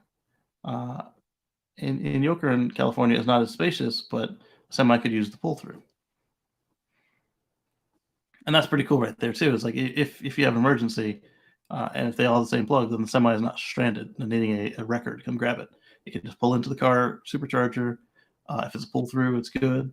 If it's not a pull-through, they can drop the load and then go supercharge regularly. Assuming that they fit under, like if it's not a parking garage or anything else that would have a height restriction. Let's see. Everything before and after the plug is shared between chargers and vehicles. This is true. Same V4 charger before the plug, same 1000 volt powertrain after the plug. It makes no sense to artificially partition some of the chargers to only work with some of the vehicles. Yeah, because they could literally just put them in a refueling island and say trucks only. Or later on change it to say semi trucks only, rather than coming up with and maintaining two different plugs for the same charging standard, like as far as like the cable, the protocol, everything is the same except possibly the connector, which first principle says you shouldn't have two of them, right? The other thing Tesla could do is have dual MCS and NACS chargers, but that increases complexity and cost, requires two cables, and doesn't have the benefits for Tesla or Tesla drivers compared to a pure NACS push. Plus, you can't put them on until you know what the final standard is, because no other maker is going to use NACS until it's done. Or it's not NACS, they're going to use MCS until it's done. They can use NACS today, it's done. Tesla could put dual NACS and MCS ports on the Cybertruck, but it's not clear if those will fit, and again, increases complexity and cost for manufacturing, maintenance, and for drivers, when the same outcome is possible with a pure NACS approach. Even if Tesla deploys public chargers with MCS, they'll have to be dual use with NACS to make financial sense. Only if they are available to the existing fleet of millions of Teslas, particularly those towing and those Cybertrucks towing, will they start to generate revenue. Yeah, because right now they're kind of not selling you the truck unless you're also willing to put in a mega charger. But you can't force a mom and pop shop that doesn't have a depot to install a mega charger to pick up their truck. Plus, that increases the price of the truck substantially if it comes with a charger, or at least your order. If your order has to have a minimum of one charger with it, that's not what they were selling. That's another good point. Is David points out there could be an extension cable for the semi. We've already seen third-party supercharger capable extension cables. So it's possible. The only question there I would say is what would they do for cooling if you stretched it? Because again, you've still got the problem that what they're trying to do is make sure that the truck charge happens in less time than the truck mandatory break time. Eddie said that the other one looked like a bat cycle. Yeah, it kind of did. Then the kilowatt author asks, is 1 megawatt enough? The question to whether 1 megawatt is enough for semi-charging. The semi can do that in almost all conditions because it's got a large enough pack. It can just soak up megawatt and just hold it, assuming that the port is cool enough, which Tesla seems to think it is. For a total range of, say, 750 miles, 11 hours of driving, max a single driver can legally do, 1 megawatt charging is enough to cover practically all situations at the 2.1 kilowatt hours per mile or less. Even if only the occasional run a fully loaded semi needs to stop for an extra 30 minutes is made up by the benefit of all other runs. Yeah, if they never need to stop, except for now and then, it's even better. A semi has about 12 Model Ys worth of charging battery. Charging speed depends on battery size. Yes, we've seen this, where the Plaid can pull down like 200 miles in 15 minutes. A Model Y can't, just because the battery is smaller. All things being equal, this requires a charging speed of 80 kilowatts for each 12th. So 80 kilowatts sustained is no problem for Model Y. This is true, because even my car will hold 80 kilowatts for quite a while, and I've got the older style pack that can't cool as well as a Model Y can. So it looks like we're already there. Tesla can likely sell 1 million trucks to U.S. operators who will never need to run into any of these limitations because they don't long haul truck. Or if they do, they don't long haul truck enough that they need to charge in the middle. It'll take years to sell that many, and by then batteries are going to be improved too. Yeah. So what about MCS? It's the standard. It's the standard. Yes, but it's not out yet. It'll have additional features like higher rates, which are not critical, backwards compatibility with CCS, which is useless for Teslas in North America. Yeah, it is. And contrast this with the other problems. For one, the standard is not final until 2024. Tesla needs to charge ports today. Right, they can't wait till 1 year from now to get started. It's probably not going to be on January 1st, 2024. It's going to be somewhere in the middle of 2024 that they finish this thing. Standard will be chunky and complex, and likely more expensive to build and deploy than NACS. That sounds familiar. Just like CCS is chunky and more expensive than NACS. Biggest problem is that nobody's waiting to build an MCS. There's nobody waiting to build an MCS charging network. The capital cost of deploying a nationwide MCS network ahead of trucks is significant. EA and others are already struggling to deploy and maintain their CCS networks, as again we keep seeing all over the country in the cold. The rest of the truck industry is hoping for Tesla to deploy a nationwide MCS network. And if all the other trucks come out with MCS, I could see there being a profit in it for Tesla to come through and then add a second handle to all of their V4 spots that are designated for trucks, just like we saw them do in Europe, where they added the second charging head for CCS for the Model 3 when it came out. And they were able to delay and push, and they probably planned for that out of a specific pool of money, just go through and just hit the continent with extra cables. So as long as they build this pedestal to handle a second cable, it's ready for it. And then they don't have to deploy it right away. They can, if they can kind of hold it back, hold it close to the chest, and then get any other truck maker to put NACS on their truck. And now everybody else is pressured to put NACS on their trucks. And since it's signal compatible, if you do put MCS on your truck and then everybody else puts NACS on it, all you have to do is offer a retrofit kit to all your customers, and you can make it yourself. You don't have to deal with Tesla to get the port made.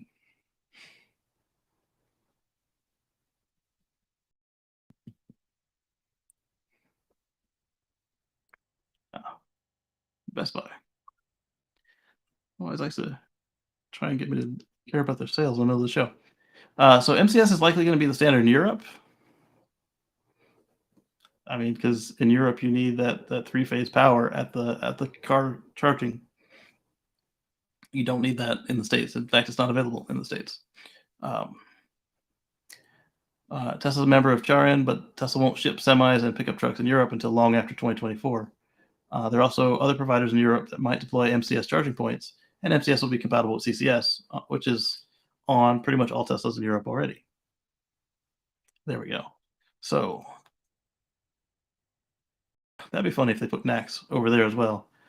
They can do it, but again, it doesn't do three-phase, so I don't know that would make sense to, to put it anywhere that isn't Japan and South Korea. I think China's using CCS in addition to their own GB whatever port. All right, so Rivian has posted a teaser for the R1T and R1S dual motor all-wheel drive system. So we see that they have a new dual motor high output motor, which is almost as good as their old quad motor system. And we also see that they have discontinued the pack, the extra large pack, on the quad motor system. You can only get it on this new high output dual motor system. Progress report. When our dual motor all-wheel drive system is introduced for R1T and R1S next year, you'll be able to choose the standard version capable of 600 horsepower and 0 to 60 in 4.5 seconds, or an enhanced version that has approximately 700 horsepower and 0 to 60 in 3.5 seconds. All right, so this is one of their engineers. Let's take a look. Hi, Mason Verberidge. I'm the principal drive unit design engineer here at Rivian. This is our single motor drive unit. With production just a few months away, we've got the production line coming in Normal, being set up as we speak. On the test and development side, we're in the final steps of validation at the drive unit assembly level. And then there's also vehicle level testing that's been going on for about a year and a half now. And having all that in-house and happening in parallel allows us to move pretty quickly. Neat thing about an electric drive unit or motor is that it can replicate the function of a dyno. So here, instead of your traditional dyno setup, the output shaft is connected directly to another drive unit. We basically have drive units arm wrestling each other. This specific testing is about mileage accumulation and abuse accumulation. So just what is the wear characteristic of the drive unit. Our single motor drive unit is a very functionally integrated and vertically integrated approach. So all three major systems, motor, inverter, gearbox, all assemble into one common casting. It offers a lower cost application for the customer while still being awesome performance. So it's pretty darn close to the original quad motor system, still in the 3-second 0 to 60 range, but a lower cost. It's going to help bring our vehicle to more customers. Thanks. Yep. So the lower cost, I think, is pretty cool, both for Rivian and for the customers. So you can get almost the same thing as the quad motor with less to repair, less to maintain, and cheaper. So why not? If Rivian stays in business, I'm rooting for them, but they are burning cash. Cross the fingers they hang in there. Absolutely. I agree, David. They are running that knife edge. I'm hoping that they're not participating with Mercedes on that joint venture means that they think that they'll have enough business on the EDV side or RDV side than whatever they were going to get out of the partnership. Or I don't think that they think they can hurt Mercedes enough that they could take over that missing business. I don't think that would be it. All right, so the quad motor with a large pack, which is the biggest one you can get now and that's currently available, is 328 miles. The quad motor costs an extra $8,000 in the US and $11,000 in Canada. Meanwhile, the large pack costs an additional $6,000 in the US and $8,250 in Canada. I forgot to ask Mark what he knew about the tax situation going on in Canada for to match our IRA program.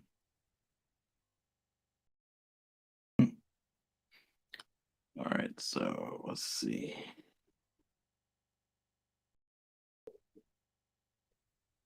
One, I'm only gonna do 3 because 4 messed up the system last time. Maybe I shouldn't even do 3.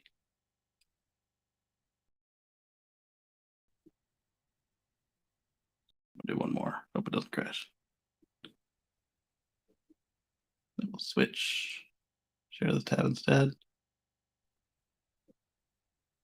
Then we'll close the Rivian. What I should have done was restart the computer before the show.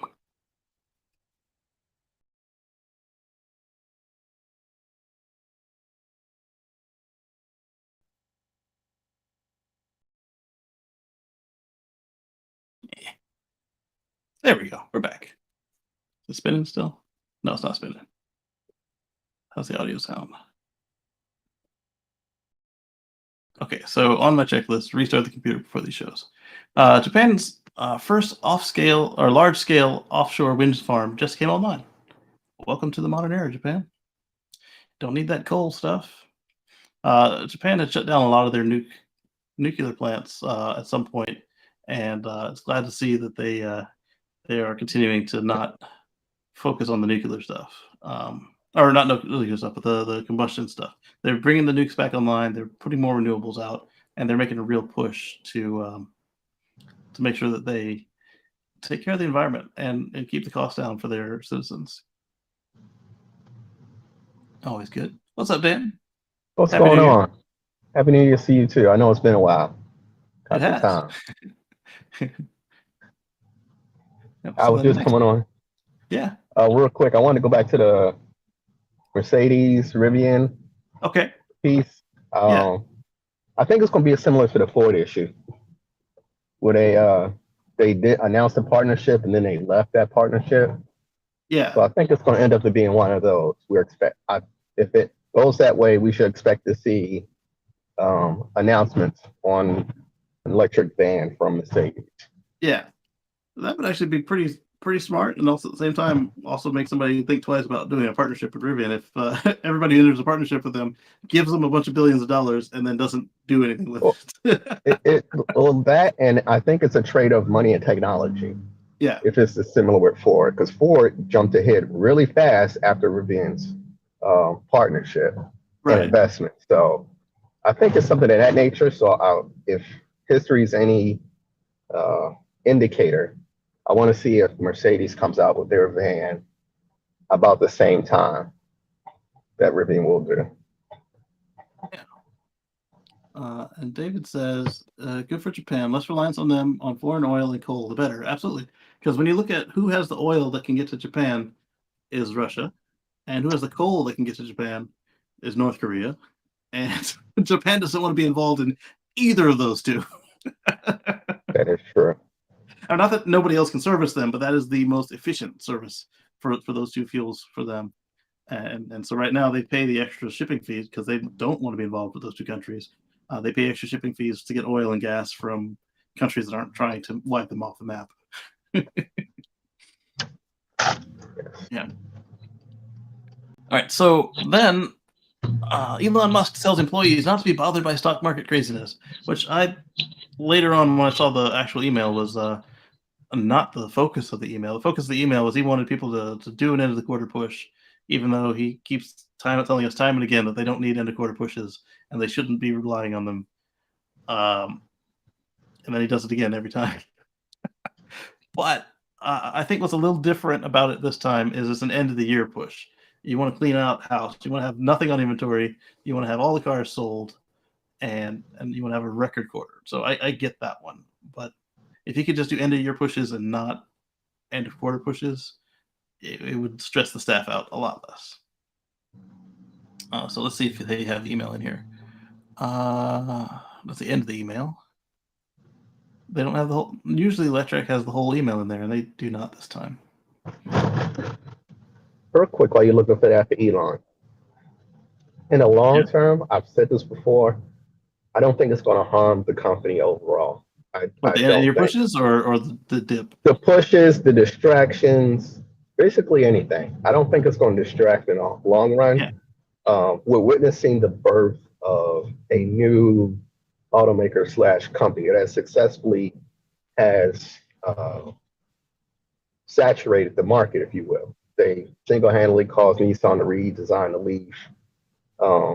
Their impact in history is going to be higher than the Tucker. And so I truly do believe, it's going to be, and if nobody knows what Tucker is, they get my point. I truly do believe that this is going to be one of those things where you look at the how electric cars change America type show, and it's going to be referenced that way. I think Tesla's image will rebound the moment he decides to fall back. If his mother can rein him in, or the Pope, the only two that can. His brother. Yeah, or his brother, who doesn't have much say, as we've seen. I think that the company will do better, but you cannot. This is a temporary problem for Tesla and its Yeah. stock, in my Happy New Year, opinion. Moto. Happy New Year, Yeah. little one. All right. So David says it's easy for Musk to say his stock incentives have already happened after the original run-up. Now Tesla employees holding the incentive stock have to watch him tank sales after his Twitter antics. I agree. The only good thing for another Tesla employee, we did see Zach Kirkhorn ended up using some of his options. Hi, you wave it, waving and clapping properly, or something new for her. Kirkhorn bought a bunch of shares, and so the only good thing about it for these employees that weren't planning to sell is that now they can get more for cheaper.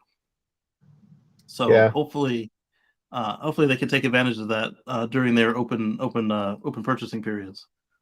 Oh, honestly, I feel bad for Tesla stockholders within the company and Rivian, if that's the case, for the employees, because they've taken a beating on both ends. But the other thing to remember with Tesla is like David says. David says he agrees they're sound.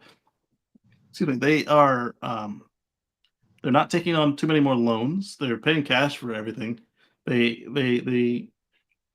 even if they go down to the point where their stock is worth less than their cash on hand, that's even better of a value, because not saying it's a good thing, but it's a better of a value because the fact that they don't have any real debt anymore. So people on them kisses and you clapping. David says, "Happy New Year, sweetie." Um, if something terrible would happen and they were decided to liquidate or something, which I don't think they could because it's still sound, even if the stock is worth trash, is that if you just count the dollars in the bank, then you look at all their capex, their not capex, their opex, no capex, all their equipment. They just put in a gigapress, a new one.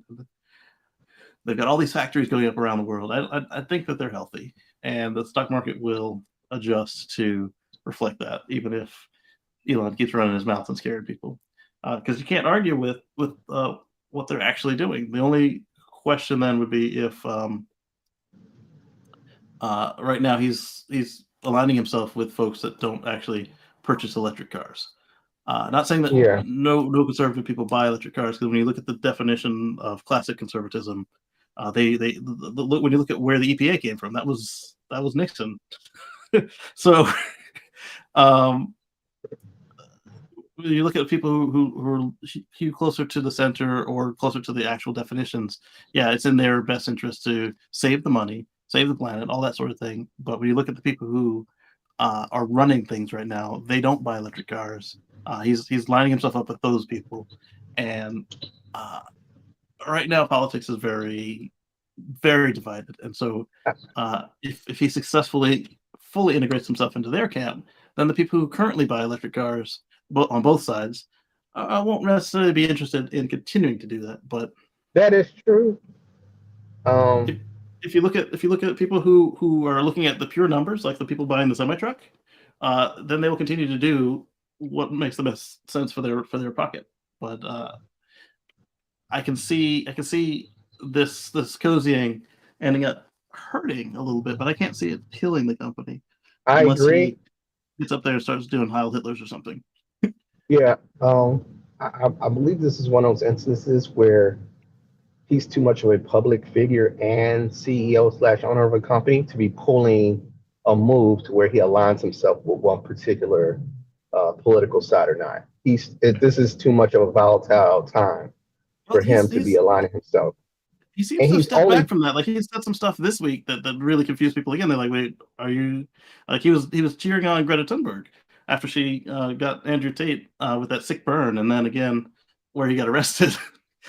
Elon's like, "Yep, go Greta," and so it's like folks are now confused, and I think that's the beauty of it, is that there's still the Elon that we came to know before people started pooping on him in politics. Well, He's still if in that's there. the case, then I think if he's cheering like Greta I think his politics switch is basically pocket only.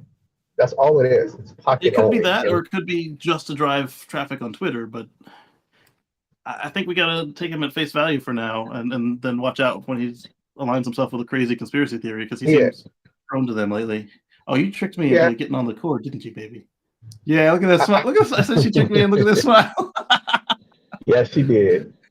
Actually, yes, I did. But yeah, I think Elon's antics are more of a financial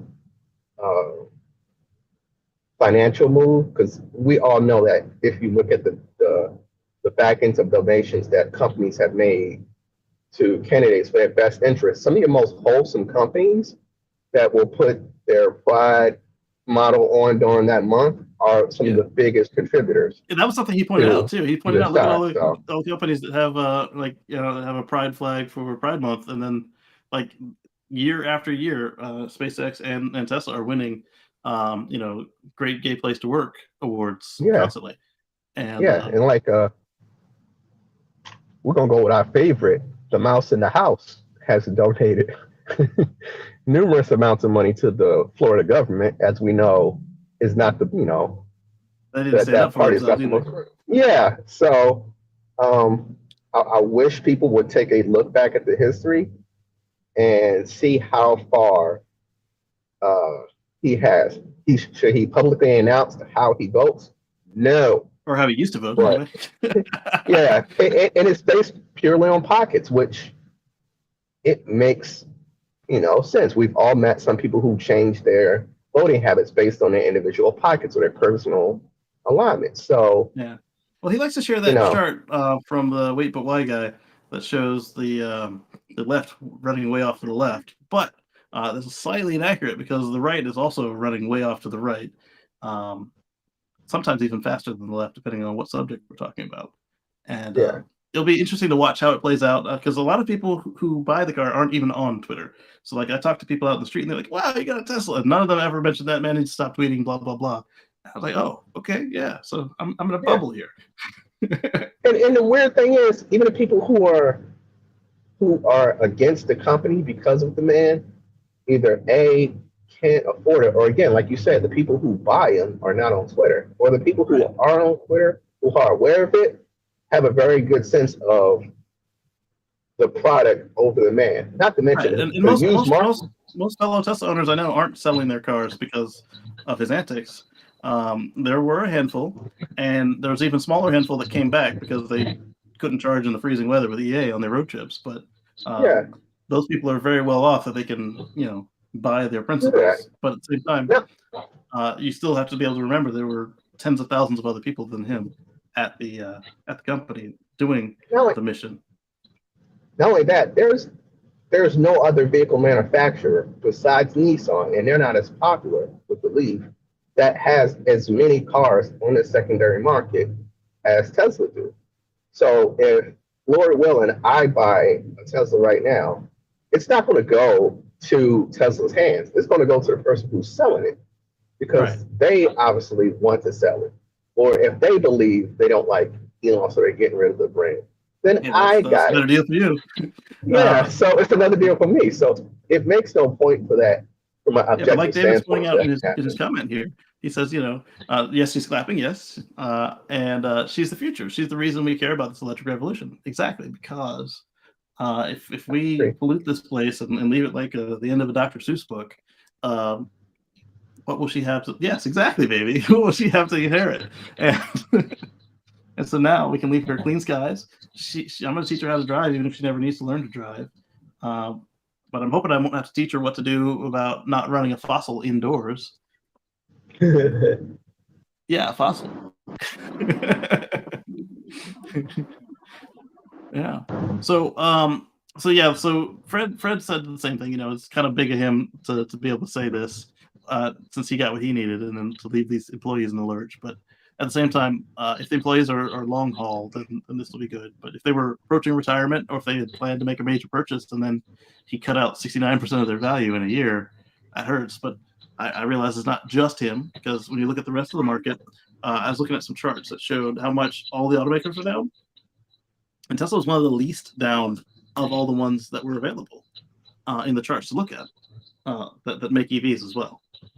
You have chained me to the chair. I'm leaning forward. She's pulling us both back, just holding the edge of the chair. Hey, strap the babies. She got strong. She got some strong muscles. All right, so then this one was kind of fun right here. It's Tesla Model 3 and Model X just drove the length of the Americas. I'm not sure if that included the Trans-Canadian American Parkway or what they did about the Darien Gap. But they went to the southernmost town in South America from somewhere in Alaska. And I was looking at their videos. They're very well produced. They're going to have a final video for the whole trip. And I think that will be fun as well. But just wanted to share that with everybody. And they are called on Instagram. They are electric_Americas. And I forget what their YouTube is, but I've subscribed to it. So hopefully I see that final video when it comes out. I can share it with you guys. But they would go to places and do adventures like kite surfing, windsurfing. And they had the Model 3 and the Model X. And I don't know if they had a chase vehicle or not. One of the photos, they had a flat tire on the X. Oh, where did it go? Oh, it went to their Instagram. No, thank you. Ah.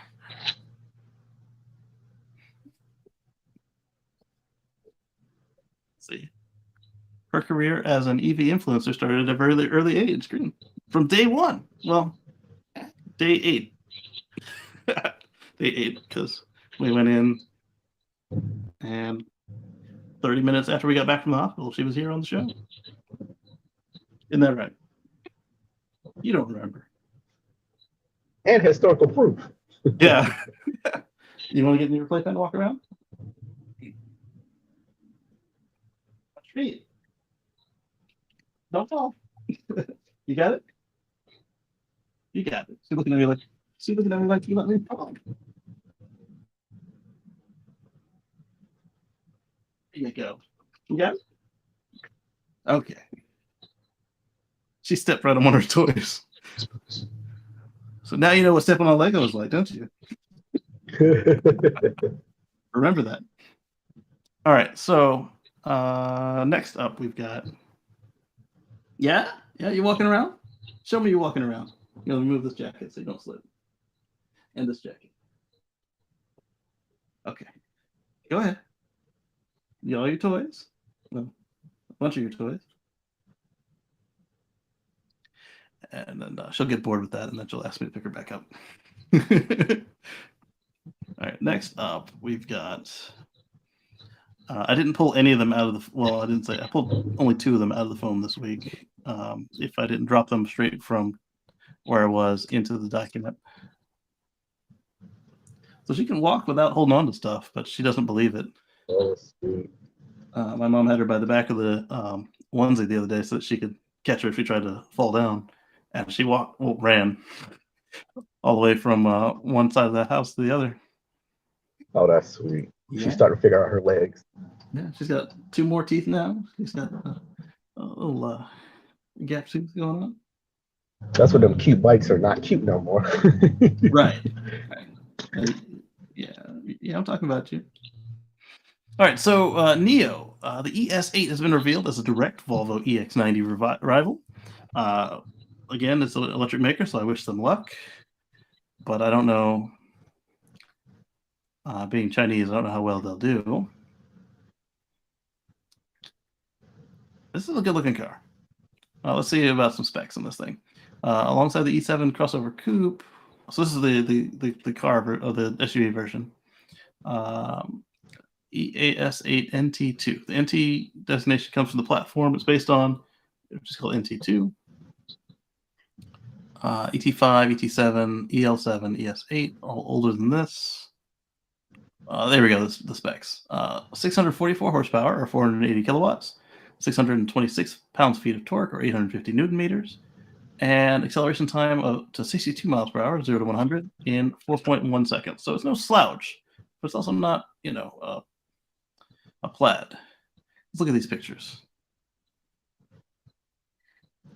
Now for an SUV, it's actually got more of a station wagon look. I actually like that. Kind of a fastback station wagon. What do you think? I like that. It's got the flush door handle. Huh?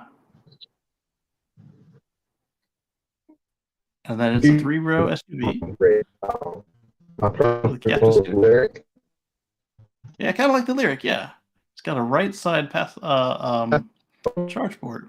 But what's good about the charge port door being on the right is that if they put a NAX port on it, then it'll work at the superchargers if you go nose in. Eddie asks, why do we hear so much about these Chinese vehicles that will never see the light of day here?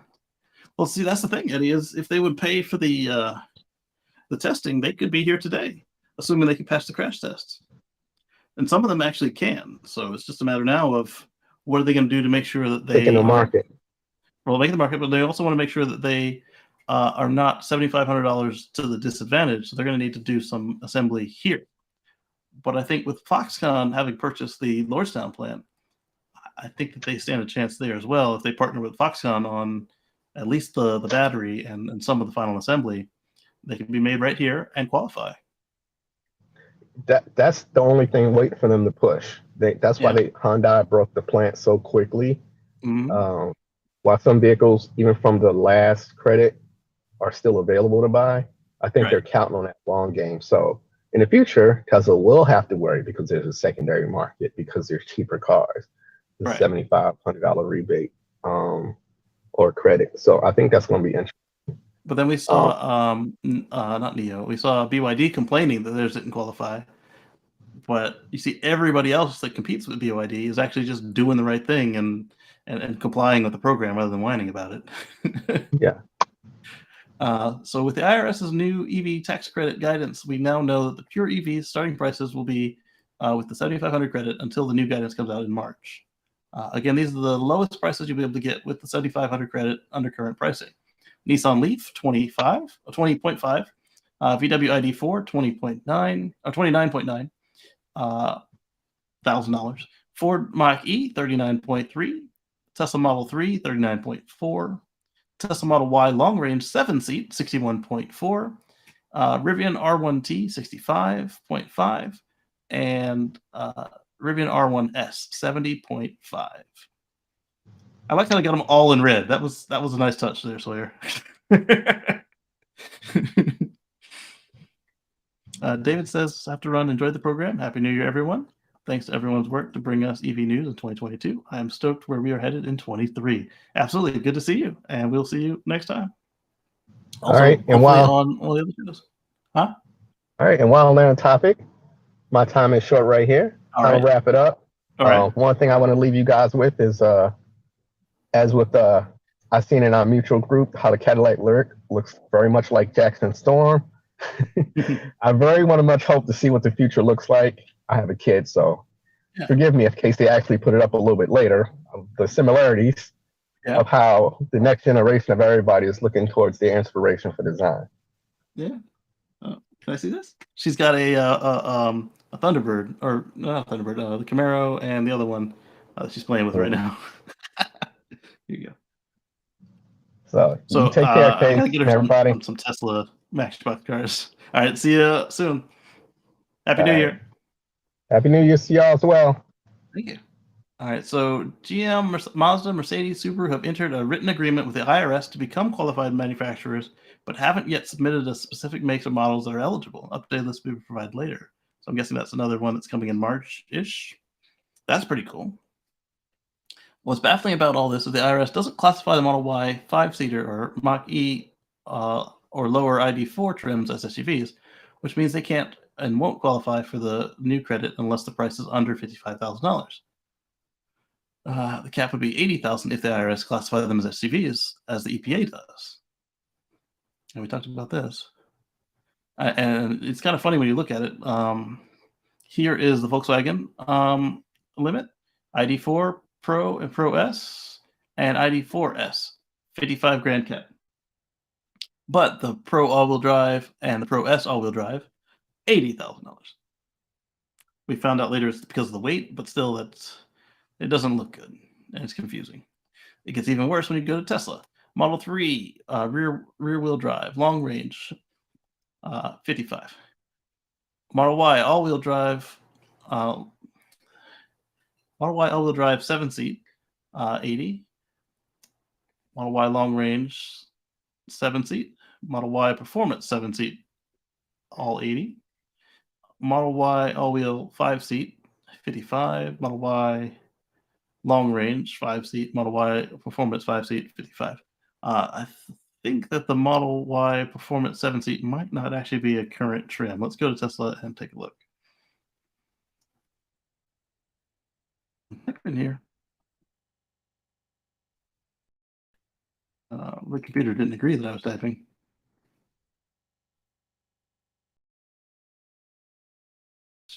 Instead. All right, let's buy now. Excuse me. Do we want to buy now? No, we don't. We don't want one in inventory. We want to order now.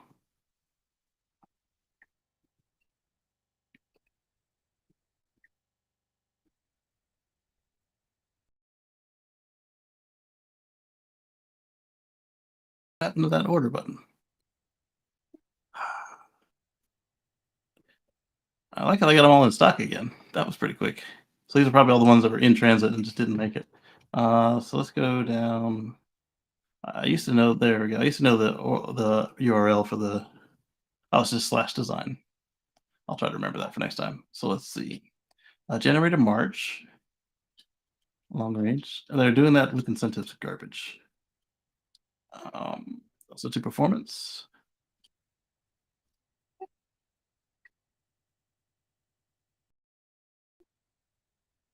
Oh, you got this one. What's this one? A Camaro. Yeah, I didn't even know you had a Camaro.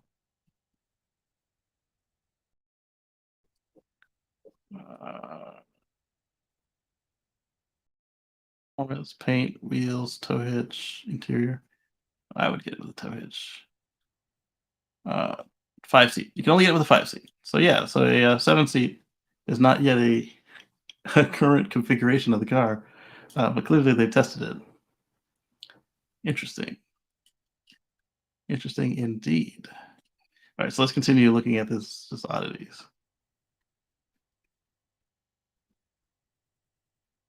And then the Ford Escape, plug-in hybrid, 80. E-Transit, it's a van, so it counts 80. F-150 Lightning, 80. Mustang Mach-E, 55. Grand Touring Aviator, 80. Grand Crossair Grand Touring, 55.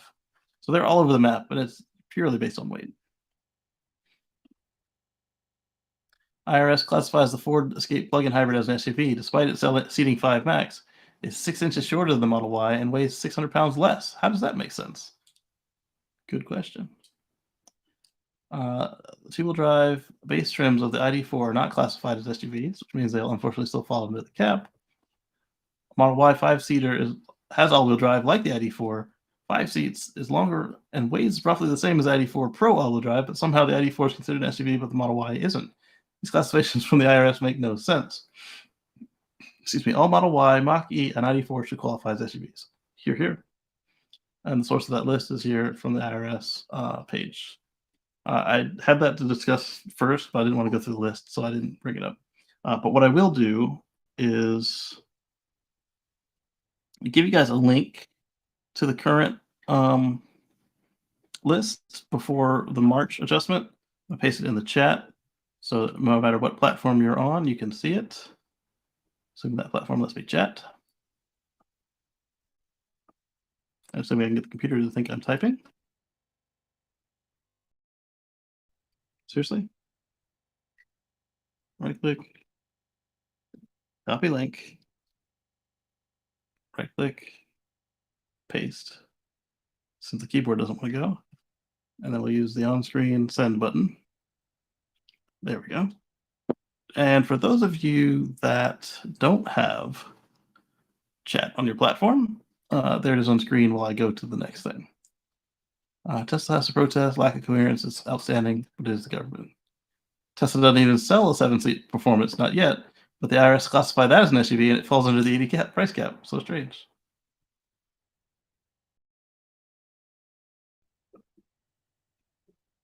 Come on, computer.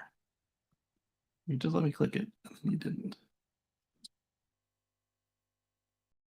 You just threw this thing at me. I don't even know what this one is. Looks like some sort of funny car. I was pointing it at the microphone. Here you go. Yeah, you gotta hold it. You can't just touch the top. Your fingers aren't that sticky. VW ID4 is raising the price by $1,500 next week. I think that's one we had for later, or one that we covered last week. That's unfortunate. But if you get an all-wheel drive, then it doesn't hurt so bad. Huh? Yeah. You want me to take this? Yeah. Put it right here. Yeah. All right. Oh, that's not what you wanted? Okay, okay.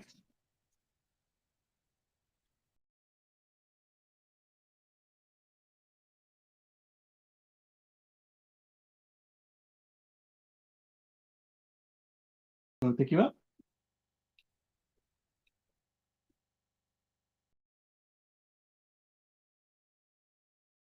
Ah.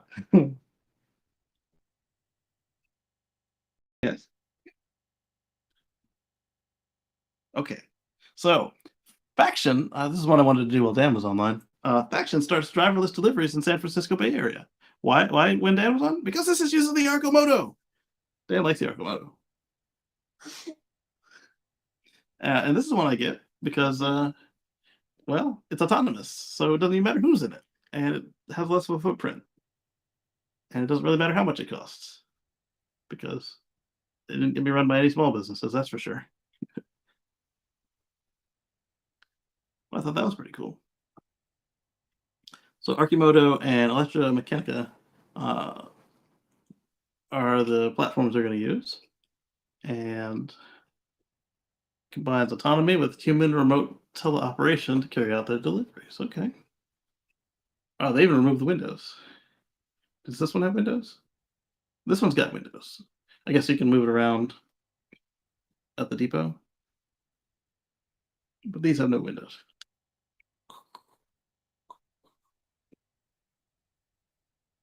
This one is a Solo. Is Solo, is that the name of the people who make the Solo? The Telemotivation whatevers? Electromechanica? I think it is. Yes, they are the ones who make the Solo. All right, let's go back.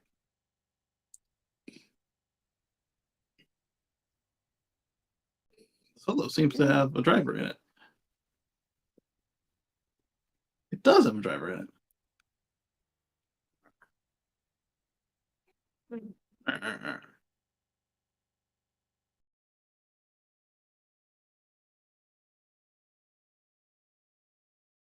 All right, so Coca-Cola Bakery and future customers. I don't know. I just saw the picture and I wanted to share it with you guys. These autonomous vehicle delivery things look pretty cool too. The Neuro and the UDELV.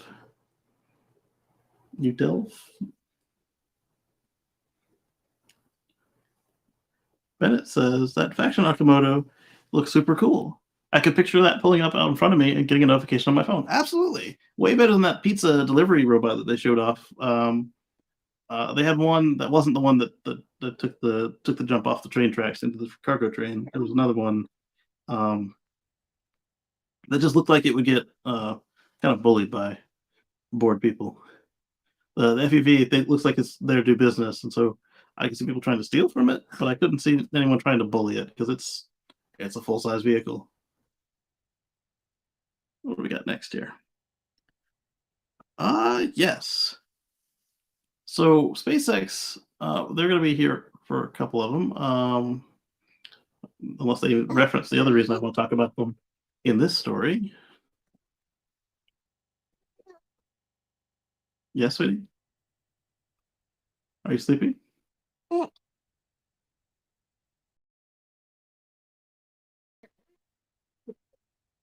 You look sleepy.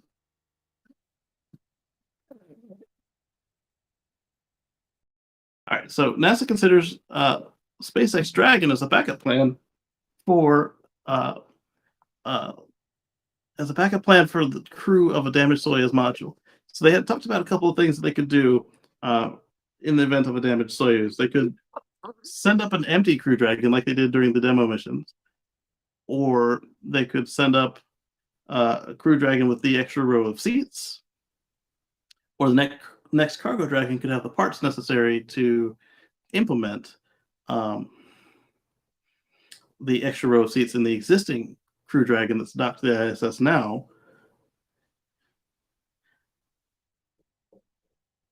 I don't know that last one would be all that practical unless the seats, or at least the parts of the seats, fit through the nose hatch. I don't know that they do.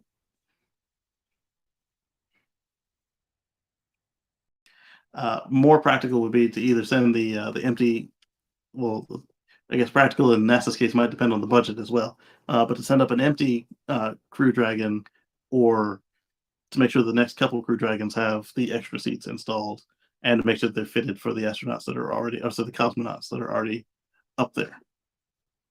What brought this up in the first place is that we've started again riding Soyuz just to keep the peace with Russia, and so we were keeping one astronaut. Huh? We're keeping one astronaut on. Well,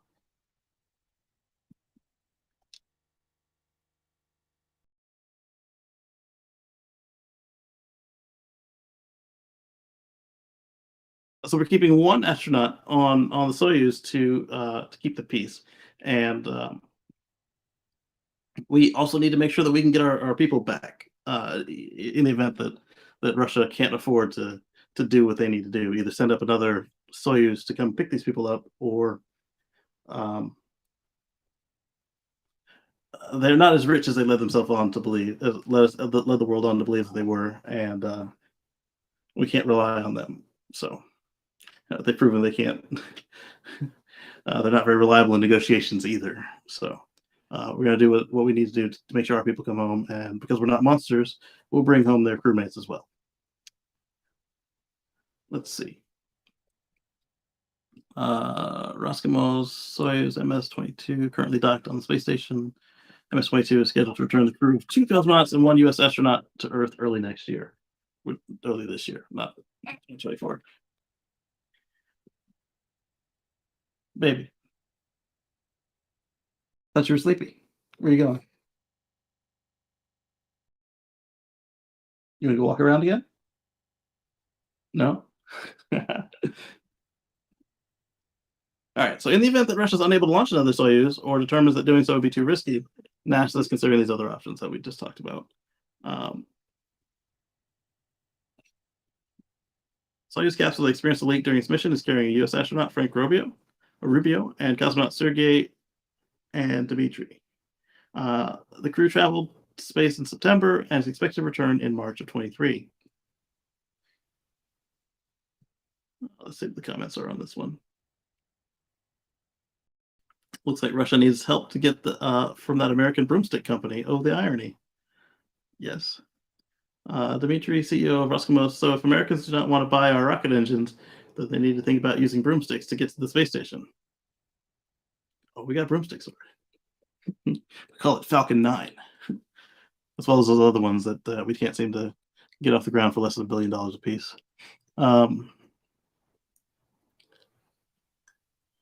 Wow.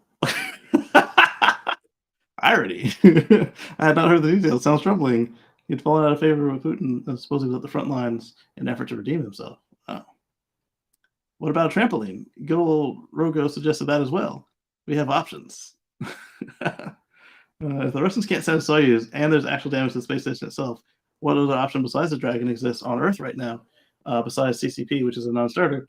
There's also the Boeing one. Was it the Starliner? But from what I understand, the Starliner has yet to actually finish its qualifications. So, well, they did finally complete a flight. But what I understood is from after that flight, they found more stuff that needed addressing than they found the first time around when it didn't even make orbit correctly. I mean, it was in orbit, but it didn't make it to the point where it could make it to the space station. Wait a minute. Wait, Boeing's never mind. And how much would it cost in comparison? Absolutely. You could probably get 3 or 4 dragons up before one of any of those other things. $2.7 billion in the project be 4 years overdue? Question mark. Sounds about right. More bad on news on the Chinese. Their docking adapter is likely not compatible with the ISS. I think that's true. Yeah. Doesn't mean our docking adapter is really simple. It was invented for Apollo Soyuz. What was that? Almost 50 years ago? More than 50 years ago? And so our docking adapter is super simple for them to make. It's all mechanical. It's got latches, all that, but I'm sure the Chinese could make a nice faithful copy of that if we needed their help. I don't think that the Chinese space station is compatible with that though, because it's using their own system. Not that we need to get from one station to the other. We would just go home. I've been watching the Martian movie again. The Chinese helped out in the rescue there too, fictionally speaking. The real world highly doubtful in the current political tensions. Yep. China uses a completely different docking station. Yep. I believe they're using Russia's docking system. What? Really? It's based on Russia's docking system. So it should be capable of docking to Russia's side. Of course, it sounds like there'd be an issue there. All right, let's see. All right, that's enough of that. Let's move on to more earthly news, unless we got the rest of the SpaceX news here. All right. So at the beginning of the show, we were talking about how there were a lot of cars parked outside of Fremont, and before that, there were a lot of cars parked at the Fremont, at the Giga, at the Berlin airport, and it's because Giga Berlin asked permission, and that's why they were allowed. 3,000 Tesla Model Ys were using the parking lot at Berlin's airport. There's a space issue at Berlin, and I saw something in the German media that explains that several days ago, to ease the space situation. Why are you pulling my chest hair, Shal? It hurts. Get this vehicle's moving to their owners faster.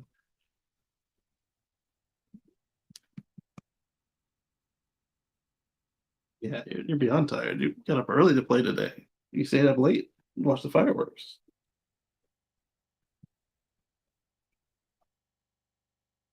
You know, these things didn't happen all of a sudden. Yeah, no.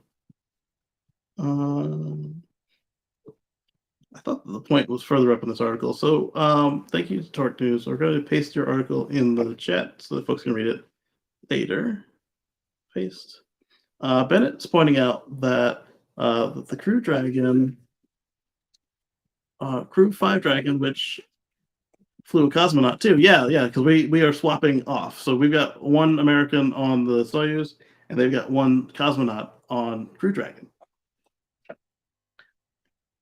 And I wonder how it'll be arranged if we. Well, I guess first off, we'd have to send up one with extra empty seats for the Soyuz. But then after that, if they can't launch any fresh Soyuzes, would we still just have one cosmonaut and then whoever else we were already going to send up between Japan, Europe, and America on the Crew Dragon XL? It's not really an XL. It's just the one with the second row of seats installed because it was designed to move 7 people, and we've only ever put 3 on it. Was it 7 or 5? I forget. 2 rows. So that was Torque News. Let's go on to where are we at? Where are we at, baby? Oh yes, Norway. Norway set another record after the last one we talked about, where they had the record broken, or they broke the VW record from 53 years ago. But that's not what we're doing here on Twitter. Come on. Yeah, I definitely need to restart the computer after I get done. Whoops. Control Z. Say Control. It's Command. Command Z. Come on, computer. Oh, apparently it already did it, even though I had asked it to do it ages ago.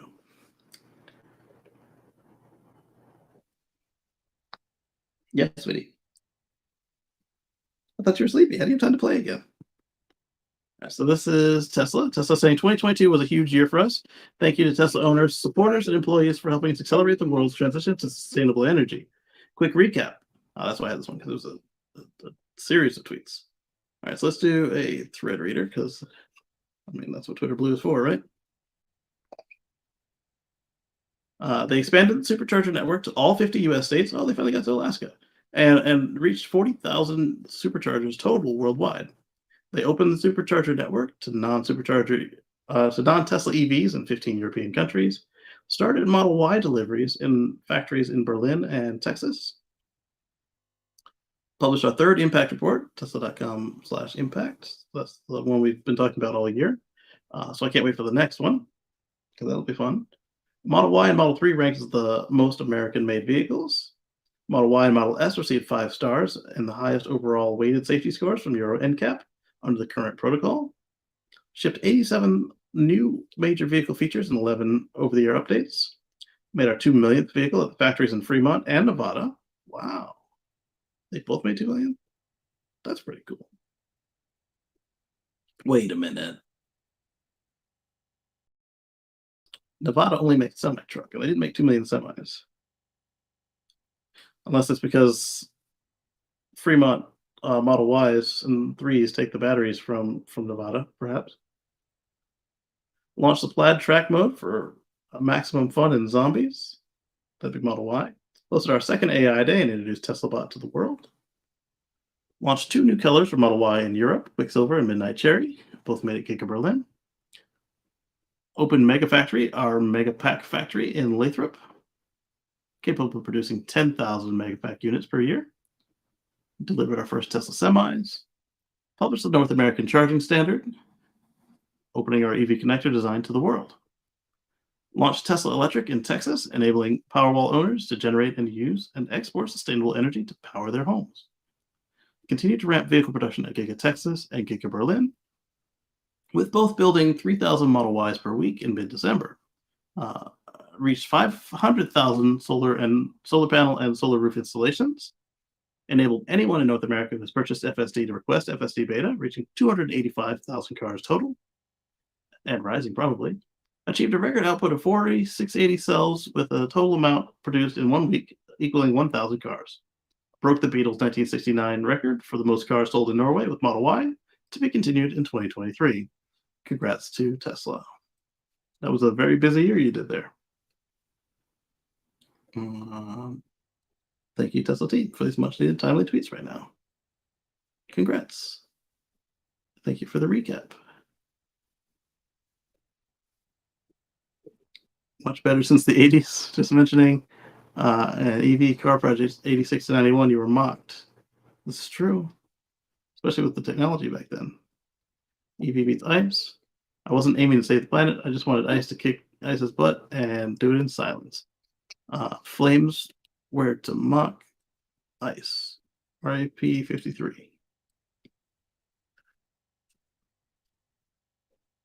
All right, so moving on.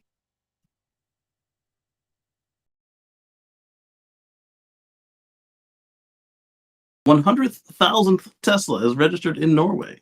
Congratulations to Norway for being EV-centric. Love it. So let's see, 100,000 EVs, and it was a Tesla. 100,000 Teslas, and it was let's see, country of 5.4 million people. Regions are the dream of any EV maker because they are the most open to electric cars. Last Everton says Elon Musk, Tesla number 100K just registered in Norway. Tesla Model Y is now the most registered car in 1 year ever. The most registered car this year, month, and quarter. And more than 10% of all cars registered this year in Norway are Tesla Model Ys. That is incredible. We talked about the 1969 Beetle record. All right, then we've got a Reddit discussion. And my comment on the Reddit discussion was, well, so much for just Europe. The reason I say this is because when Tesla pointed out last week that they were going to start including non-Tesla chargers that met certain requirements in the navigation system, they said Europe and somewhere else, like Europe and Ireland, Europe and UK, something to that effect. And well, EVgo is a US company, and this is a US car we're seeing it on. And EVgo is showing up in the map on their medium speed chargers. So does this mean the car will precondition its battery once you set navigation to a non-Tesla supercharger? Supercharger. And the answer came back yes. Good question, but I wonder if preconditioning anything does anything for 50 kilowatt charging. I guess in really cold weather could help. And then somebody further down the line says, yes, it actually does help if it's cold. Still remains to be seen whether it's helpful if it's not cold. All right, we've got another tweet. Paste and go.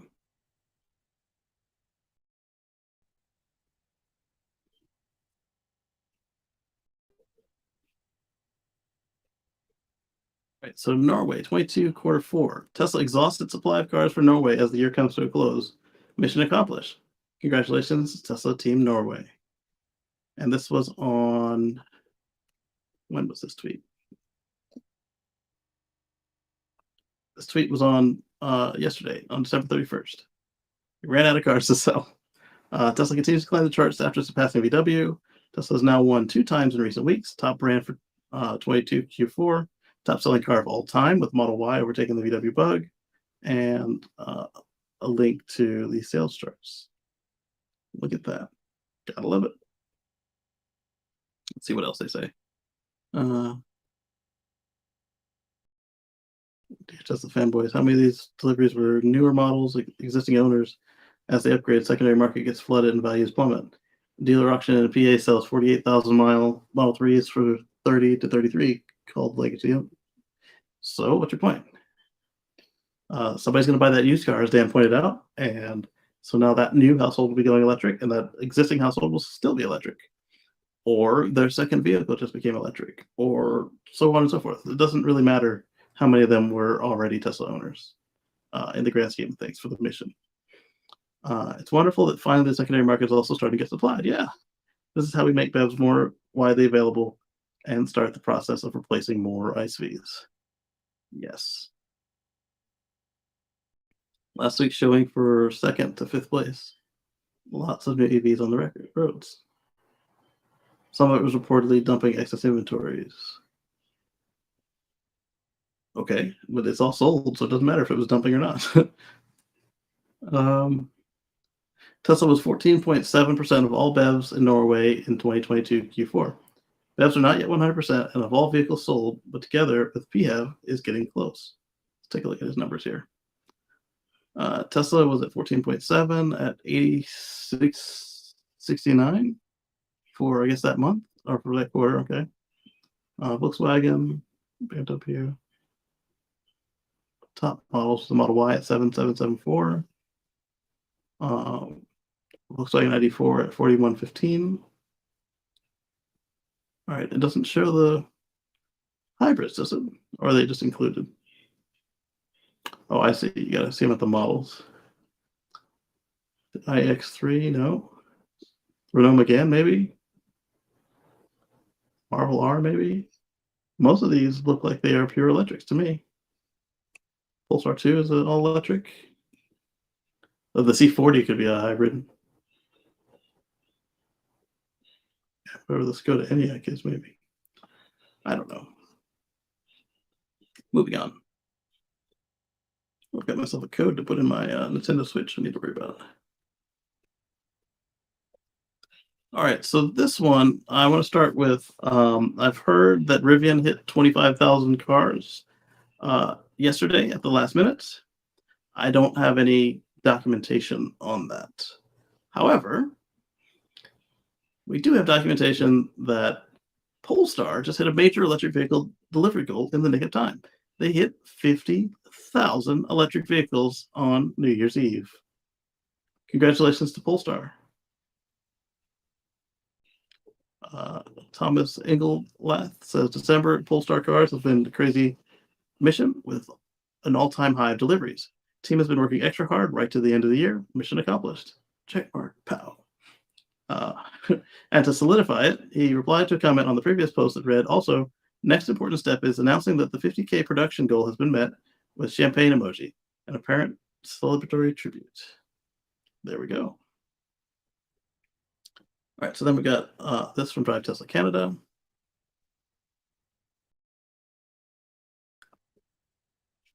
Tesla, oh yeah, we just talked about that. The 100,000th car registered in Norway. Then we got this from Drive Tesla Canada.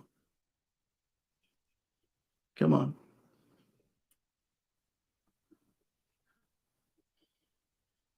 All right, looks like it switched.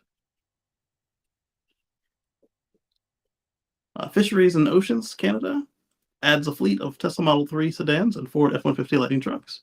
This is always good to see when you've got these environmental groups buying EVs to do their business. And by groups, I mean agencies.